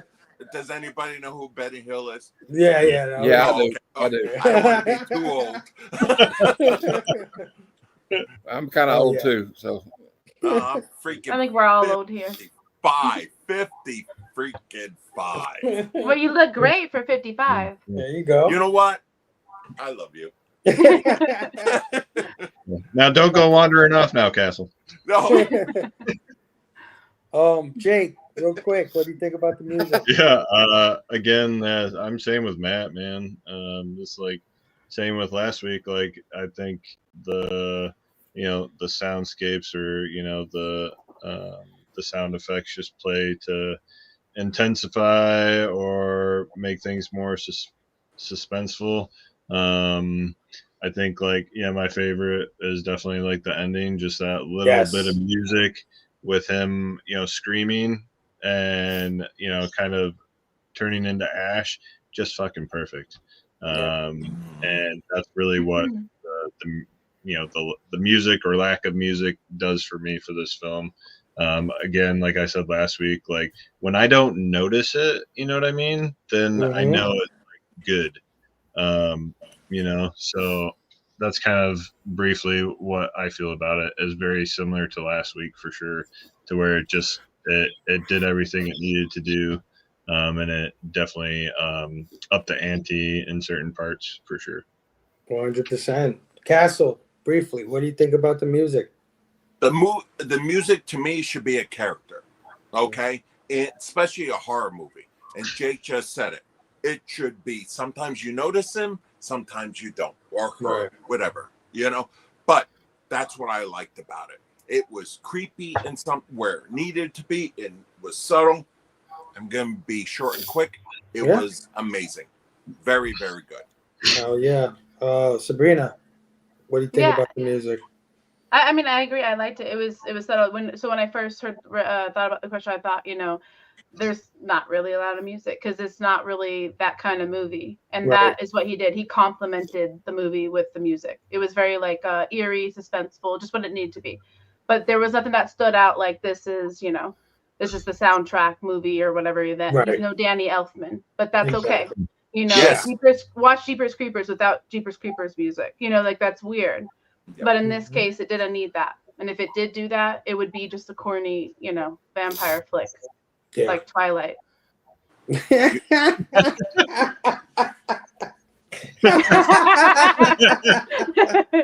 he goes, man. Jared, real quick, what did you think about the music? Music was great.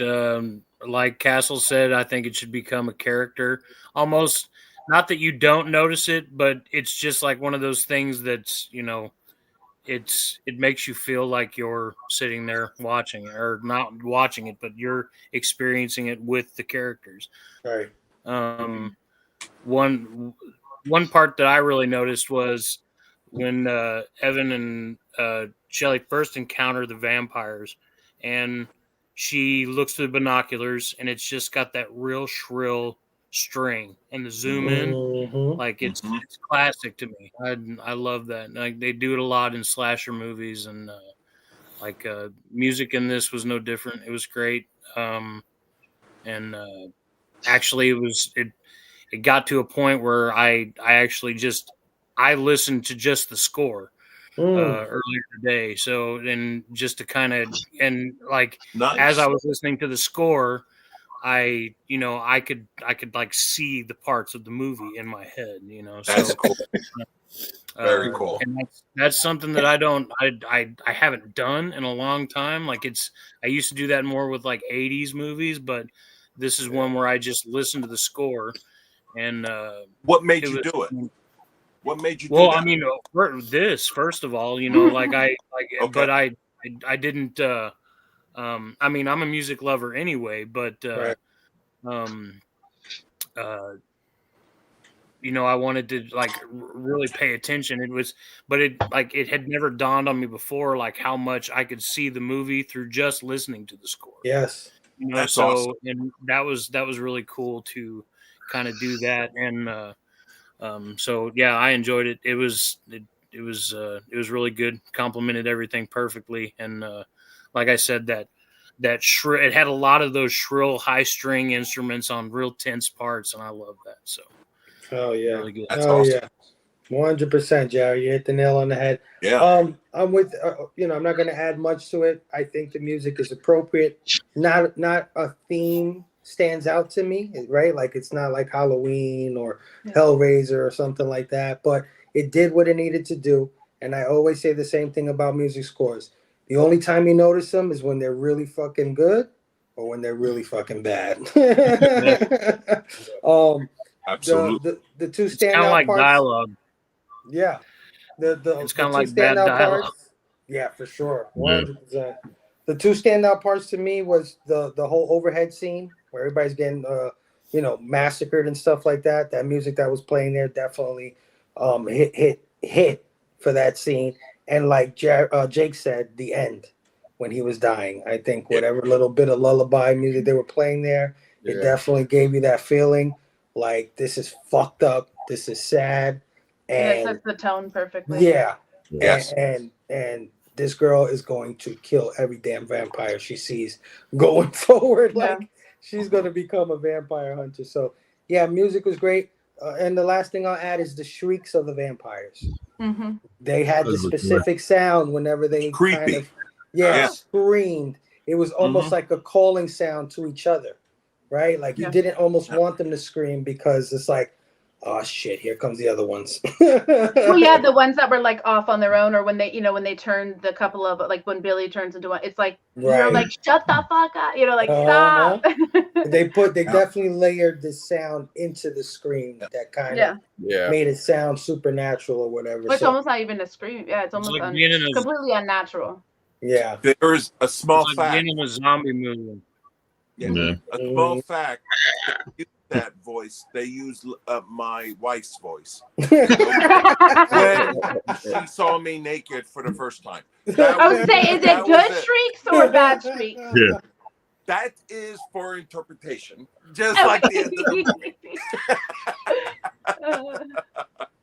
Hell yeah, Eddie. 100%. Yeah. What I liked about this movie is that if it had a score like Halloween and Friday Night, I don't think it would have worked. It wouldn't. It would have It would have not worked. That's what I like. And can you guys? What I liked about it is that there were some scare scenes. You know those jumps. Scares. Mm-hmm. Music didn't play with that. That's what I liked about it. Is that when that woman jumped off the roof to hit that guy when they were moving at the end, it wasn't like ta-da. You know what there's no corny takes to it. Yeah. Exactly. Thank you. I couldn't say it. Thank you. And like sometimes when they use like actual bands, it depends on what kind of mood it is. Like it works perfectly in movies like The Crow, Guardians of the Galaxy, or like Crow. Hey, yo. Guardians is amazing because of the soundtrack. Yeah. But you don't want that. This movie didn't need like a song by Metallica or something in it. Any Martin Scorsese film. Martin Scorsese knows how to use real music as a soundtrack. He's incredible with that stuff. But yeah. Have you guys ever seen Ghosts of Mars? Yeah. Ghosts of Mars. Have you seen that? Oh, yeah. That's Carpenter, that entire soundtrack is. Yeah. That entire soundtrack is like Anthrax and Buckethead. Like it's nuts the entire way through. Like I remember watching it with a friend of mine, and he wasn't even. There was a bunch of us in his room. He wasn't even facing the TV screen. And he's like, I feel like I'm watching this movie, and he's like, I can't see a fucking thing.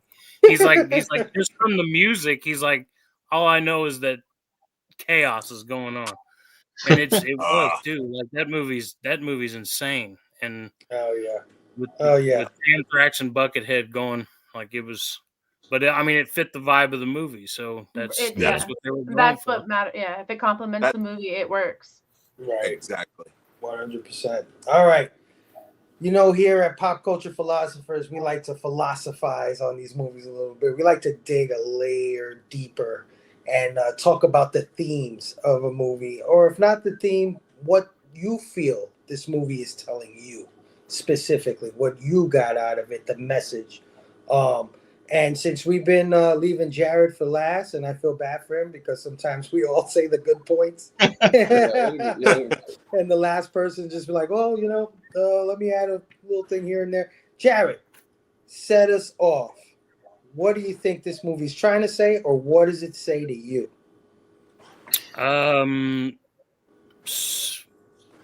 Surviving the night against something that shouldn't be survivable. It's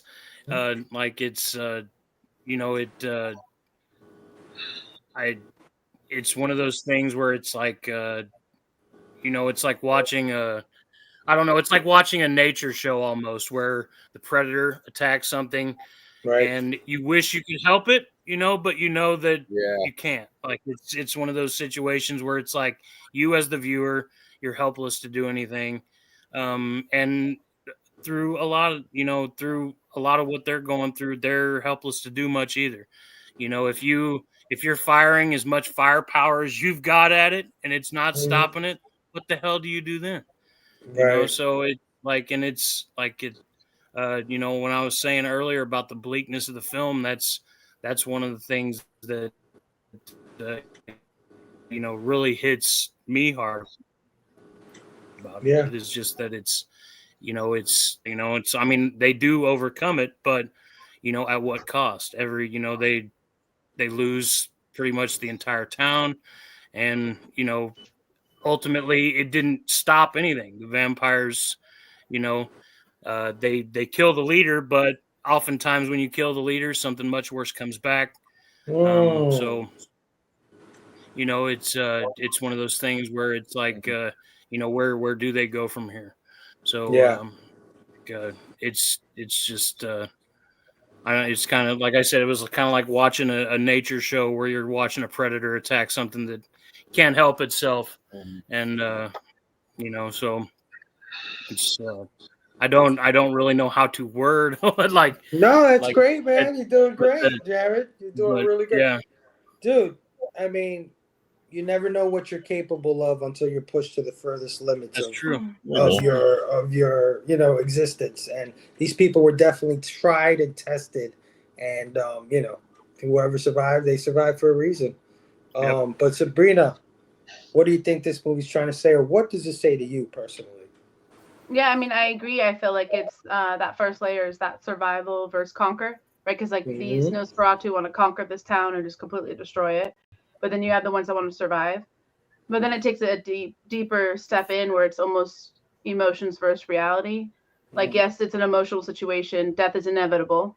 They have 30 days to survive. It's not just a one-off or like a serial killer or zombies, coming after them and they can maybe escape or run. They're stuck here. So death is inevitable, and a lot of them are coming to that conclusion. Whereas there's still people who want to fight. So I feel like it just becomes that like emotions versus reality. Like, what can you actually do to defeat them or even try to survive it realistically, right? Yeah. This movie does it more in a way where it's like, what is more plausible? Like if they are going to sit in one house and just try to outlive and survive off whatever's in that house altogether and hope they don't get found by them as they're like going through the whole town, all through the night, that would have been an easy one. They would have just probably been killed real quick. But instead they are moving and they're finding different things. They're even going into at that one point they get that light, UV light or whatever, and they're actually able to hurt one, sabotage it, which then scares Vincent a little. They shake him up, so it's almost like a I don't know, that the theme changes, I feel like, when it gets to that point, because it becomes a battle within your own self. Like, what would you do? You kind of put yourself in their shoes. Like when Billy, he's a big part. I feel like Billy is a big part of the theme. Yeah. To me, just because like he does the unthinkable. Like I never even thought at one point in time watching this movie that someone was just going to go and kill their family. Now, when you really sit back and think about it, like was he trying to do justice for them? But then he couldn't kill himself. That seems like very cowardly. But how are you able to kill that? That's just weird to me. But that happens. The The gun jam. jam. Yep. But it's like he could have found so many ways. He could have hung himself. Yeah, he could have. I'm just thinking like the jamming of the gun. I don't even know if that's real, right? Like, so I'm feeling Right. like something happened with him and his spirit and his persona. Like then he hides. Castle mentioned earlier he hides. Again, he's finding another coward way out. So I just feel like he is a residual theme throughout the movie of like the opposite. Like there's a heroic guy who's going to try to save everything. They band together, they do what they can. Threesome girl's super smart, she makes it to the end. But like then you have this guy who completely went just a completely 360, completely spun everything around. He, like I said, kills his family first. He could have ran out and just let them take him, but he was scared of them. So obviously the fear of death overtook him. But it didn't with his family. And that's wild to me. But they don't touch on it a lot. They really leave it open to your perception. And most people hate him. They think he's a coward.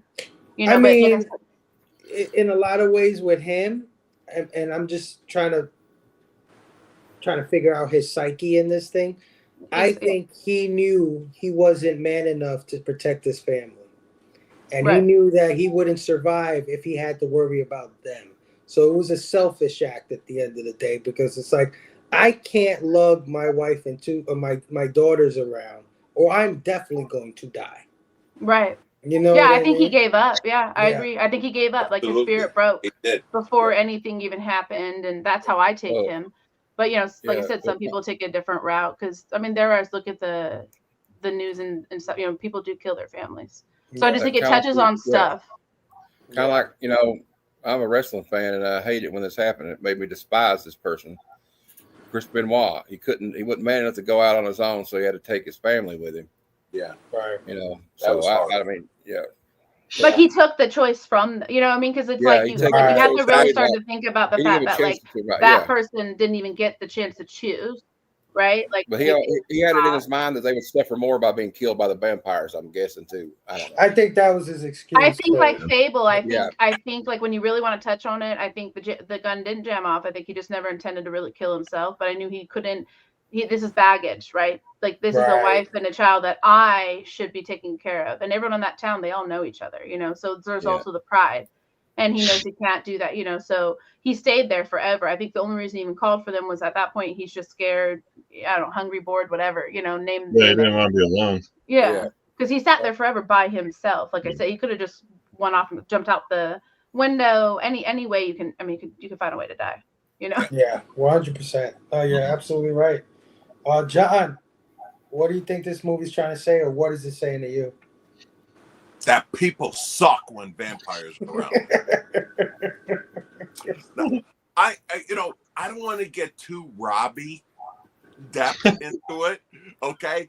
But I think like the vampires are a corporation or a government, and they see these people as a weakness, so they go after them. But the people, it's not really their weakness, it's their strength. He actually said in the middle of the movie, we have the advantage. Mm-hmm. We know this town, we live in the cold. Right. So their weakness was their strength. And that's how I think predators actually think of people. Mm-hmm. Government think of people. Your job, your boss thinks of, oh shit, that's their weakness. I'm going to go, or bullies. Okay. I'm going to go after their weakness. Holy shit. Their weakness is actually their strength. I'm fucked. Mm-hmm. That's how I think. Yeah. Short and sweet. That's it. I love it, dude. I love it. Allegory for the government. And I have to say, bitch, you stole what I was going to say. But I'm sending that in Bitches love. think alike, You got it. Awesome. Jake, what do you think this movie's trying to say? Or what is it saying to you? Don't mainline your vamp blood. There are ways to do it. You could sell it. I don't know. I would sell it. That's right. I don't know. I think that you guys had a lot of good points. I would probably just. I mean, for me, it's not telling me a lot. I mean, personally. Yeah, no. Sometimes like, you don't get a theme from something. It's a great film. Like, it is bleak. It has that fight or flight. Yeah. Like, all right, survival of the fittest kind of thing. Which, right, like vampires are like, could arguably be the next step in evolution. Like it's been said in tons of vampire movies that like, we are the next better thing, right? Like, Superior race, yeah. But right, like humans are ever evolving, ever resourceful creatures. So I think maybe that would be like a way to think about it. But like if you're like, hey, like what's 30 Days a Night trying to tell you, I'd be like, well, I don't know, but I think, if you looked into it a little bit more, like I would probably take away that, but that's about it. All right. I like it, man. I like it. Matt, what do you think this movie's trying to say? I was taking notes where everybody was talking. And I wrote down, I made up my own quote because it's kind of interesting to me. It's like, okay, they can't defeat it by being human, right? So like these things are monsters. So in order to defeat a monster, you may have to lose your humanity. Yeah. Josh Hartnett sacrifices humanity to beat them. Right. And also there's a correlation with my dad and my uncles were Vietnam veterans. My dad was in the Marine Corps. And a lot of times when you're in a combat situation, you either react the way Billy does. The thing like a coward dies 1,000 deaths. The old quote. I can't remember who said it. Or you ride a situation, but sometimes Dad said he would get jaded. Like if new guys came in, you didn't really want to know them because they might die any time. So the other thing about cutting off your humanity is like, in order to be in a situation like in Vietnam or Iraq or Afghanistan or even in this situation, sometimes you got to make hard decisions. Like they didn't want to kill the one that it was a monster. It looked like a little girl, but it was a monster.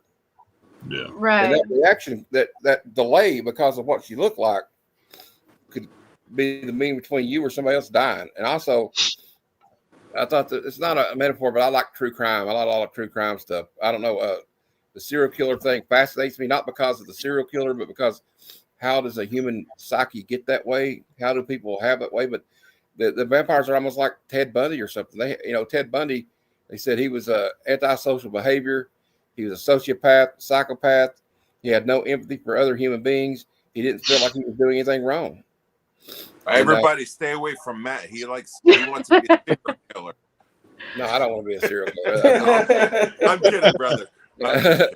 But that's what I meant. Like when these people are like, it's almost a metaphor for that. Because I mean, the only reason I said like Ted Bundy or one of these guys like Gacy is they're like a predator too. They didn't really care about anything but like their own animalistic needs for bloodlust or whatever the hell it was. And that's all these. It's kind of like the vampires are like our baser instincts of how people can be. Sure. It also shows you how different people react, like we were talking about Billy, and then how Josh Hartnett's character reacts to this situation. You either fall apart completely or you try to come up with a plan, even if it's not that great a plan. But I don't know. Yeah, no. Yeah. Metal Elf said it right. The pathology is fascinating, not worshiping. There's people that wear like serial killer t-shirts. Them guys are crazy. And these girls like that, like Richard Ramirez had like groupies. Or they propose or like want to marry them or whatever. They all do pen pals and stuff now with comics. I mean, even horrible, right? Even the most recent, the Luigi guy, right? Like there's tons of women. Well, also that Wade Wilson guy. That Wade Wilson guy. There was girls that wanted to like. I mean, I'm like, if you were in the room with that guy, honey, he would kill you. Well, and it's funny that we're saying that because that's what I feel like is this film is so opposite in that because of the fact that there is no glamour and less. Like, I don't know if you guys ever thought about it, but like when I watch it, I always wonder like why until the end when he becomes them to kill them, which I would advocate isn't that you have to become a monster to defeat them because it was his humanity that kept him pulled back a little from becoming a full monster that saved everyone. So I would say the theme in there was that humanity still won or whatever. But for me, the takeaway was like nobody wanted to become one of them. There was no like less seduction. Like those vampires hated people, which is why I almost think they're almost like an alien race or something. They were completely superior. They thought emotions and humanity is silly. The way that they torment them the entire movie. There was no less to become them other than that one sick, twisted, guy in the beginning. But again, that's why they were able to keep him prisoner because it was his attraction to what they were because he probably was a Ted Bundy or something like Matt said. So, but I think that was cool that they did that because there was no seduction at all. They didn't want that life. They didn't want to be part of them. And also, like that reminded me of another thing, and Walking Dead's a good example of this. The character Negan, who I love, is just fascinating. Ooh, I love him. But like when you see his backstory, he wasn't always like that. Right. But in order for him to survive and the people he was with to survive, he had to become this monster. But he did survive. Like, look at him. He survived. Everyone he like completely made it to the end to the point where now he even gets to be himself again almost, Like, so that's a great character build up because he completely changes. Yeah, absolutely. But he survived. I think you guys all hit the nail on the head. I can't really add much to that. I would just say, the will to survive. Like you guys all said, survival or the fittest, survival. You know what I mean? It really will test you. And you will really see people's true selves in these situations. You see everybody either give up, be selfish, you know what I mean? Just think about themselves or whatever. Or, you get the heroic types like Eben, who sacrificed himself. But ultimately, it takes a special person and a special, will to overcome something so great, something so like you can't overcome it. You know what I mean? It's like you said, you shoot these guys, they come back. What the fuck do you do? Right? But we as humans, we've always shown that we've been, have ingenuity. We find silver linings in things, right? We have this thing that makes us overcome these great like obstacles. And there was a time where we were the smallest thing in the jungle, right? And now we have lions in our zoos, right? We have these creatures that can kill us at nothing, and we say, hey, look, the shark, he's cool behind the cage. So So yeah, you guys all hit the nail on the head. Let's put a button on this thing. Let's put a rating and get the hell up out of here, man. Matt, out of 5 backlogs, what do you give 30 Days of Night? I'll give it 4.5. Oh yeah. It's not my, because like to me the perfect vampire movie for me will always be Bram Stoker's Dracula, because I love Gary Oldman. But I love but yeah, Dracula, 4.5 is a pretty solid score for me. Trust me. Yeah, 100%, man. That's a great score. 4.5 is solid. Jake, out of 5 backlogs, what do you give 30 Days of Night? Yeah, I would go with Matt on this and do a 4.5. I feel like I would just have to. It's hard to give a perfect score, you know. But like for me, like 4.5 is, for the stuff that I have reviewed, like this is definitely like one of the better ones for sure. Oh yeah, solid score, dude. Castle, out of 5 backlogs, what are you giving? 30 Days of Night? It's not any of the Twilight movies, so I'm not giving it a 5. I would say, so you're not giving it a 1? There was a part I really liked you, and now we are almost there. But I had the skin of a killer, Bella. Yeah. Look away. You gotta say Loca. You gotta say that stupid, Anyway, I just went to a concert where they played the movie and they had the concert, the Twilight movie, and they had a concert there. It was awesome. I sat next to a guy. If you guys don't know, I'm like 6'7". So I had a big black guy next to me, and we were both like, "What the fuck are we doing here?" So, it was awesome. Oh yeah. But no, I agree with everybody. 4.5. If the ending didn't, like, if I had a sequel and it went on, then I'm gonna say almost close. But it's a 4.5 to me. Absolutely. You know what, Eddie? Go fuck yourself. Go fuck yourself. In a loving way. Okay. We love Ed. We love Ed. Hell yeah. No, I love Eddie. Eddie's Sabrina, awesome. what are you giving out of 5 backlogs? 30 Days. I would go 4. I mean, I love it. I think it's a great film. Like I mentioned, I love the writing of the storyline, all of it. It's got all the good elements. But I prefer a little more spice to my vampire movies. I want that badass, that sexual, seductive fandom, lore. Like I want that. Like what? Yeah.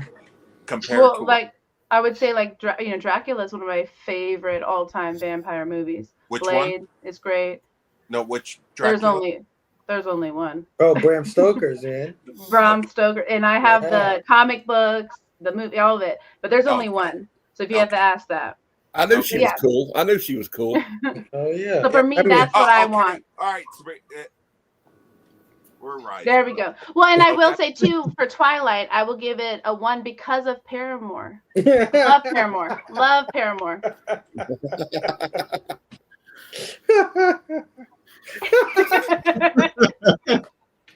I would say she's correct. Twilight has the best soundtracks. It does. Amazing. Yeah. And I'm being serious. If you like, what is the other ones? Fuck me to tears. I can't remember. Anyway, but it has great music. Yeah, Bram Stoker. Yeah. No, but you're spot on. It is. Eddie, go fuck yourself still. Okay. Jared, out of 5 backlogs, what would you give 30 Days of Night? I will give it a 4 out of 5. Kind of like everyone else. I can't there's 2 perfect horror movies to me. That would be The Thing and the first Alien. And those, I mean, you got to be bringing something serious in order to get it. But I mean, this movie's solid. It's good. I'm very critical of vampire movies. I prefer a vampire movie like this. Not to say that I can't like something like Bram Stoker's, but I definitely like that movie. But this one's up there for me as far as vampire movies go. So I'll give it a 4 out of 5. Yeah, solid. All right, so I'm going to go 4.5 as well. I think this movie is very. It takes. We've had so many takes on fucking vampires. You know what I mean? In the last 70 years, and for them to flip it on its head the way they did in this film, fantastic. Are you Right? surprised we don't get more vampire? Yes, movies very, like this? very shocked we haven't gotten more of this ilk. Vampire Diaries. The film's hard to beat, though. I think that's why. Just like I Yeah. said, they did it. Like once you do it, you can't really do Right. it again. You know, like The Walking Dead. If you're gonna try, it's probably gonna flop. Yeah, I think a lot of it gets caught up in licensing too. There's a lot of things that are off limits that they can't touch. Yeah. Yeah. Right. You know, Yeah. Right. there's certain, like, it's like Friday the 13th right now. Like I'm not very hopeful with the new Crystal Lake stuff. Like there's still too much in that, in the That's why legal you side of suck, it. Eddie. That's why you suck a big. There's so much in the legal side of it that like people just can't touch, So like certain movies are off limits, certain lore is off limits. I can't speak to exactly what is in vampire movies, but I'm sure some of it is kind of locked behind some legal stuff. Yeah. That's true. I can't find much to fault with this film, to be really honest with you. I think it's directed well. I think it's acted well. It has the gore, it has the blood, you know what I mean? It has the scares, has a great concept, flips all the tropes on its head. The only reason why I won't give it a perfect score is because of something Sabrina said. I do like my seduction in vampire lore. Yeah.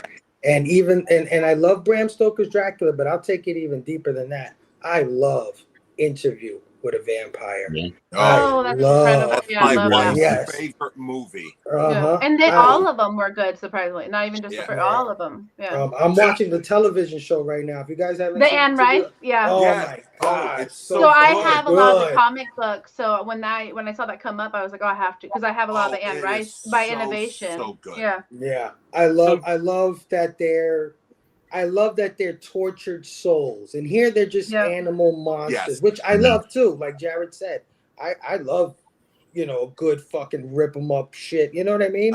So I love. Yeah, it made it more of a thriller, like more action, which I love. Yeah. But I just feel like they were more, like I said, almost like they could be their own alien race or something. Like I said, because they were just so out there. Their teeth, the way their pointed face, everything about the way them. they like. Yeah. Would you guys agree that this was one of the few movies that is better than the book or comic book? Yeah. Yeah.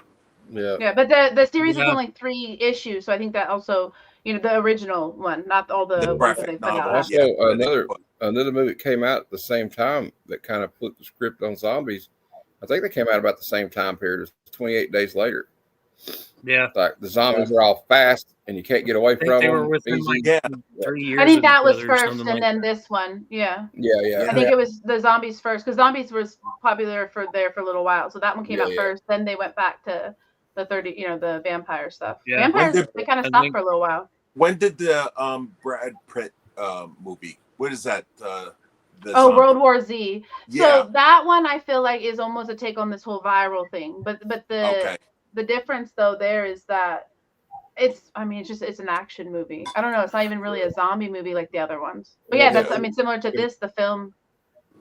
Yeah. World War Z is the book was better than the movie by far. Really? Yeah. Ooh, yeah. They even made a video game. Yeah. Yeah. I played the game a little bit. The book was good though, yeah. Okay. Yeah. And just to address this here, I understand this cannabis. A lot of people I get that sentiment, but at the same time, the way Anne Rice does it, she does it in a way where it's like these people have been alive for so long that it doesn't matter. Gender is not a thing. It's more about a person's back personality. then, gentlemen were more feminine though, so Exactly. it was on point for the era. You have to remember where But still, it's more of an attraction to a soul rather than tits and ass or dark when they and didn't really handsome, know about all that stuff. Yeah, there was no, there was just man or woman, and Yeah. even if you like was something that- else, it wasn't It was, wasn't what do you labeled. call it? Androgynous. Androgynous. Yeah. There you go. That was Yeah. a lot back then. And if you Hellraiser live, has the Also same that- thing. if you live Oh, thousands of years or hundreds of years, Yeah. a lot of man-made concepts fall to the wayside. Yeah. They You know just what? don't give a shit I'm anymore. gonna You know be what I mean? honest. If I live for fucking thousands of years, I'm trying everything. I don't Oh, care. everything. Okay. No, but why even wait? No, do that now. Do that now. Exactly. Why wait? Well, I have enough said. But it's That's a true. different show. It's okay. That's a different Got show. him. But It's you know, true, man. Do everything. Try everything. What the Yeah. hell? You know, Yeah. if you try something you don't like it, all right. YOLO, you live once. yeah. Exactly. But Exactly. I understand what Candace is saying. Some people, you know, this is not their cup of tea. But anyway, Yeah. this was a great freaking review. Thank you guys for helping me end Horrorfest No, 2025. this is the last one. You got to say it right. Come Let me know. on. This is the fucking great one. Okay, come on. It's the last one. Do it.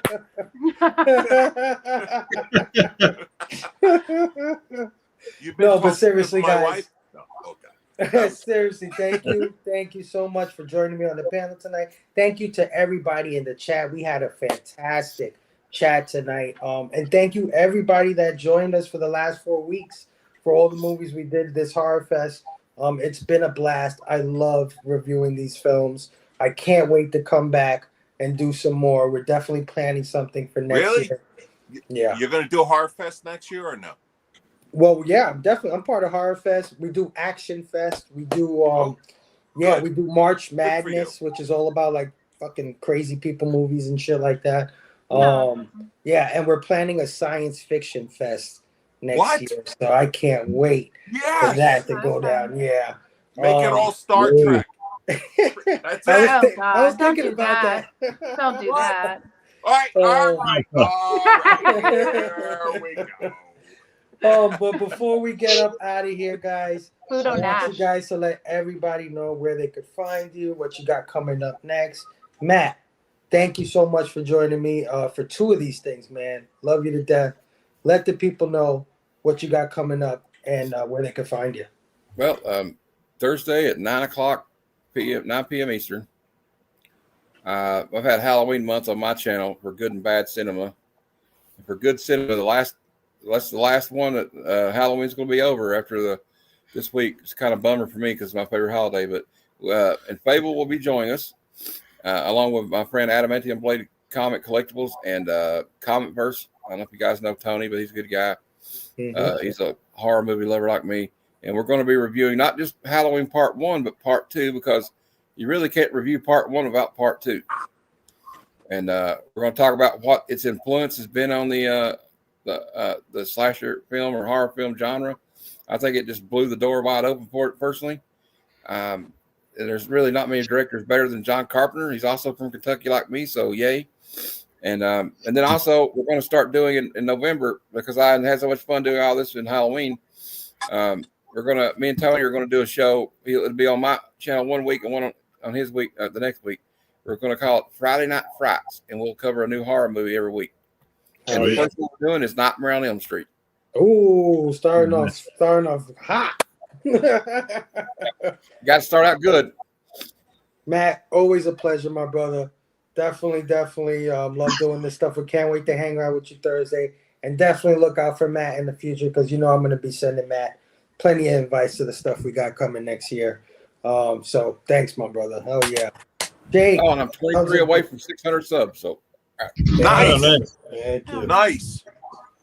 Jake, how's it going, my bro? Thanks again for joining me tonight. I got 2 out of you, man. You're going to work tired tomorrow, dude. I am. Jake, tell the people where they can find you, what you got coming up, man. Yeah, man. You guys can find me at Hounds of Gore, obviously. I'm continuing to work on artwork. I got my newest one, Nancy Downs, behind me that I knocked out today. I got really fucking great news, everybody. Let's And go. for my four friends, me and my partner Spud, Army of Darkness Comics, we have a interview coming up that will be available early December. Are you guys ready for this? This one's the white whale, Let's ladies go. and gentlemen. We're going to be interviewing James Kahoric, Woo. writer of a lot of the Army of Darkness series, Shop Till You Drop Dead, Army of Darkness versus Reanimator, Old Nice. School That's incredible. versus Let's the Fast fucking Monsters. go. Come on, man. Right. South. Hell yeah, man. Yay. And he's done a lot of stuff like Hatchet. Hatchet's one of my other fucking Yeah, favorite I comics. love Hatchet. But yeah, we're super fucking stoked to have him, especially right after we had Jeff Katz recently for Freddy versus Jason versus Ash. James Kahoric also co-wrote with that for that, so it's awesome to have him after having Jeff Katz. So I'm super excited. I hope you guys will enjoy that. That's going to be coming up. We're going to be interviewing him at the end of November, and that will be available early December. Oh That's yeah. killer. Nice. Oh Congrats. yeah. Nice. Definitely sub up Jake on Instagram. He does commission covers. He's a fantastic artist. Does some Thanks, great man. stuff. Check out his Instagram. If you're interested, you know what I mean? Hit him up. Hit me up. He'll hook you up. Yeah, man. And definitely look out for his interview with Mr. Kahoric of the Yeah. Evil Dead comic books, man. Can't wait to Yeah. catch that. Castle, I love you, brother. I love you.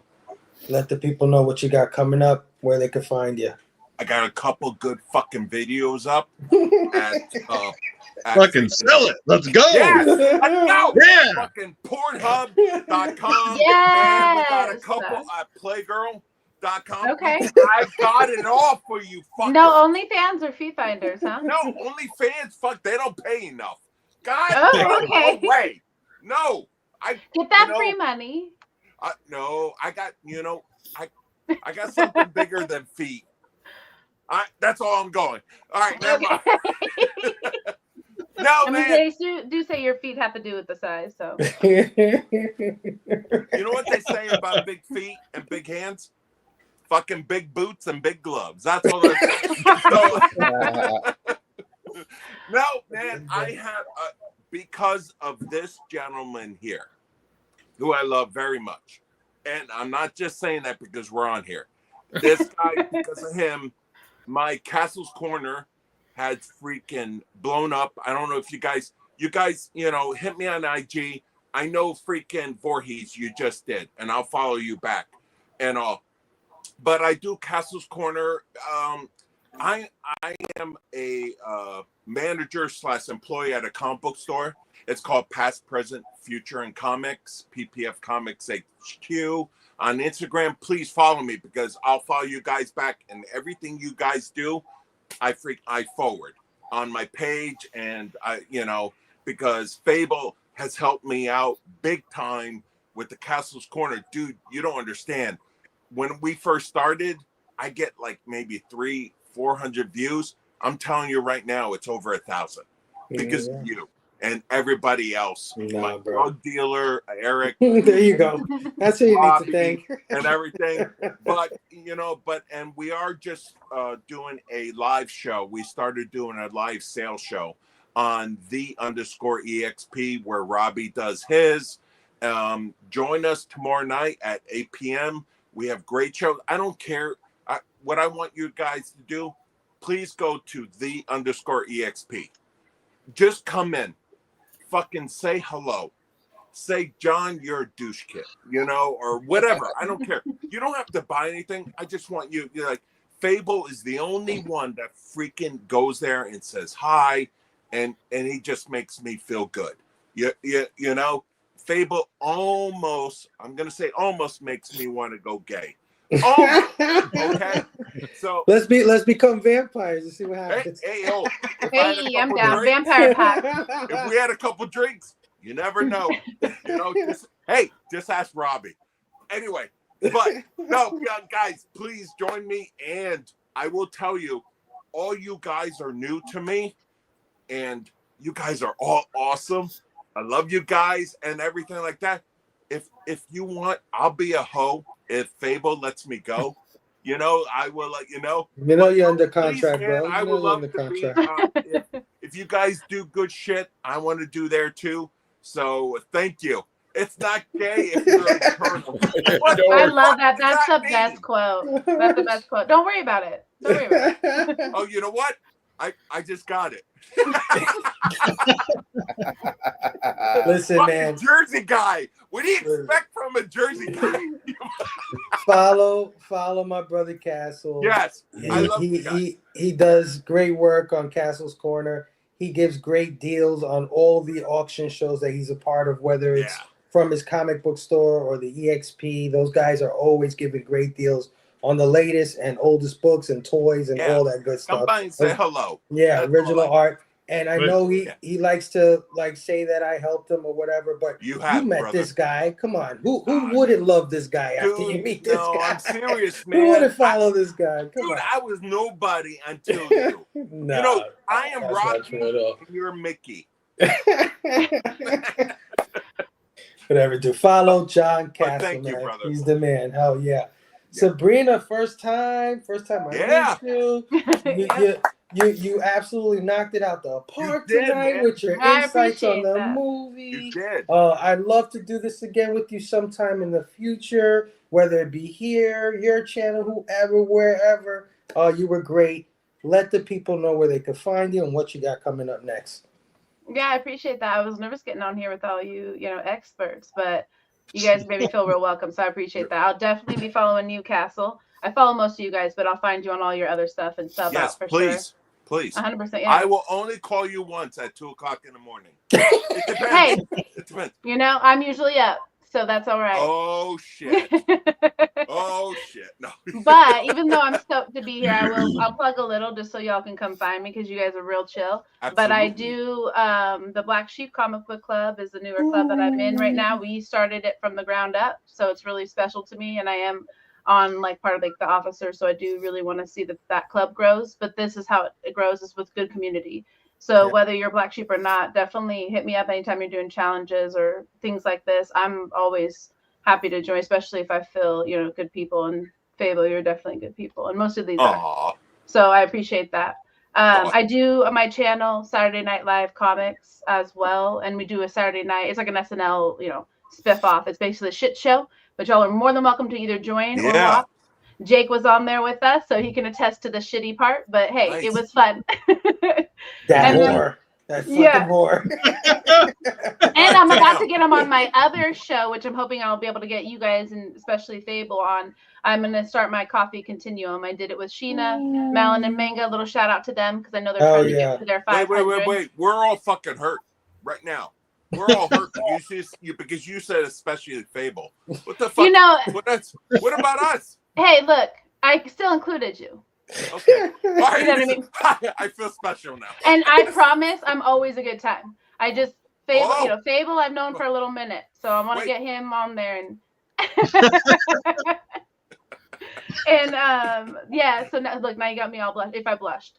Coffee Continuum, and it's like a podcast interview vibe style. So definitely want to get to know more people and get them talking a little bit more confessional, so to speak. So it's fun. It's not your typical, why do you collect and who do you collect and why do you love heroes? So find me. I'm Coffee Monster everywhere. I'm even on TikTok. So. Follow my sister Sabrina on IG, her YouTube, all of that. She puts out great content, great reels. She does awesome, cool reels that I love resharing all the time. She's just great. And man, definitely gonna do something in the future, Sabrina, 100%. My man Jared, man. First time on. I know it was tough being the last man on the totem pole tonight. My bad for that, my brother. But next time, you're definitely gonna join me again for another one of these at some time in the future. And I promise you, we'll rotate. We'll have you in the beginning. You'll set shit off all the time, my brother. But either way, man. I had to find a rhythm. That's all. It's all good. But that's why I put you where I put you, just so you can see where how they do it. And you did good, brother. You find it, but you did fantastic. Yeah, great. Jared, and you're definitely welcome here anytime, my Absolutely. brother. I appreciate you having me on, man. It was fun. Hell yeah. Let the people know where they can find you, man. Really, the only place I am is Instagram, Venomized Voorhees, Gold Division, represent, and we're always hosting some sort of cover art challenge for comics. I have a couple that I run myself. That's my niece, Catalina. Thank you. That's Fear the awesome. Reaper Friday and Slasher Saturday. Hell yeah. But yeah, I'm on Instagram all the time. Come check it out. Come hang out. Yeah, absolutely. Go check out my brother Venomized Voorhees. He is a great, and I'm talking about great supporter of the community. Like, you know what I mean? He'll reshare your stuff. He'll tag in a bunch of stuff. He loves doing the hashtag stuff. All around good person, and Appreciate hopefully it. somebody that we'll see here more of in the future. So once again, thank you everybody for joining us tonight. We definitely kicked ass tonight. Last show of Horrorfest. Appreciate you guys. You all have a good night. Love you guys. Station. Station, motherfucker!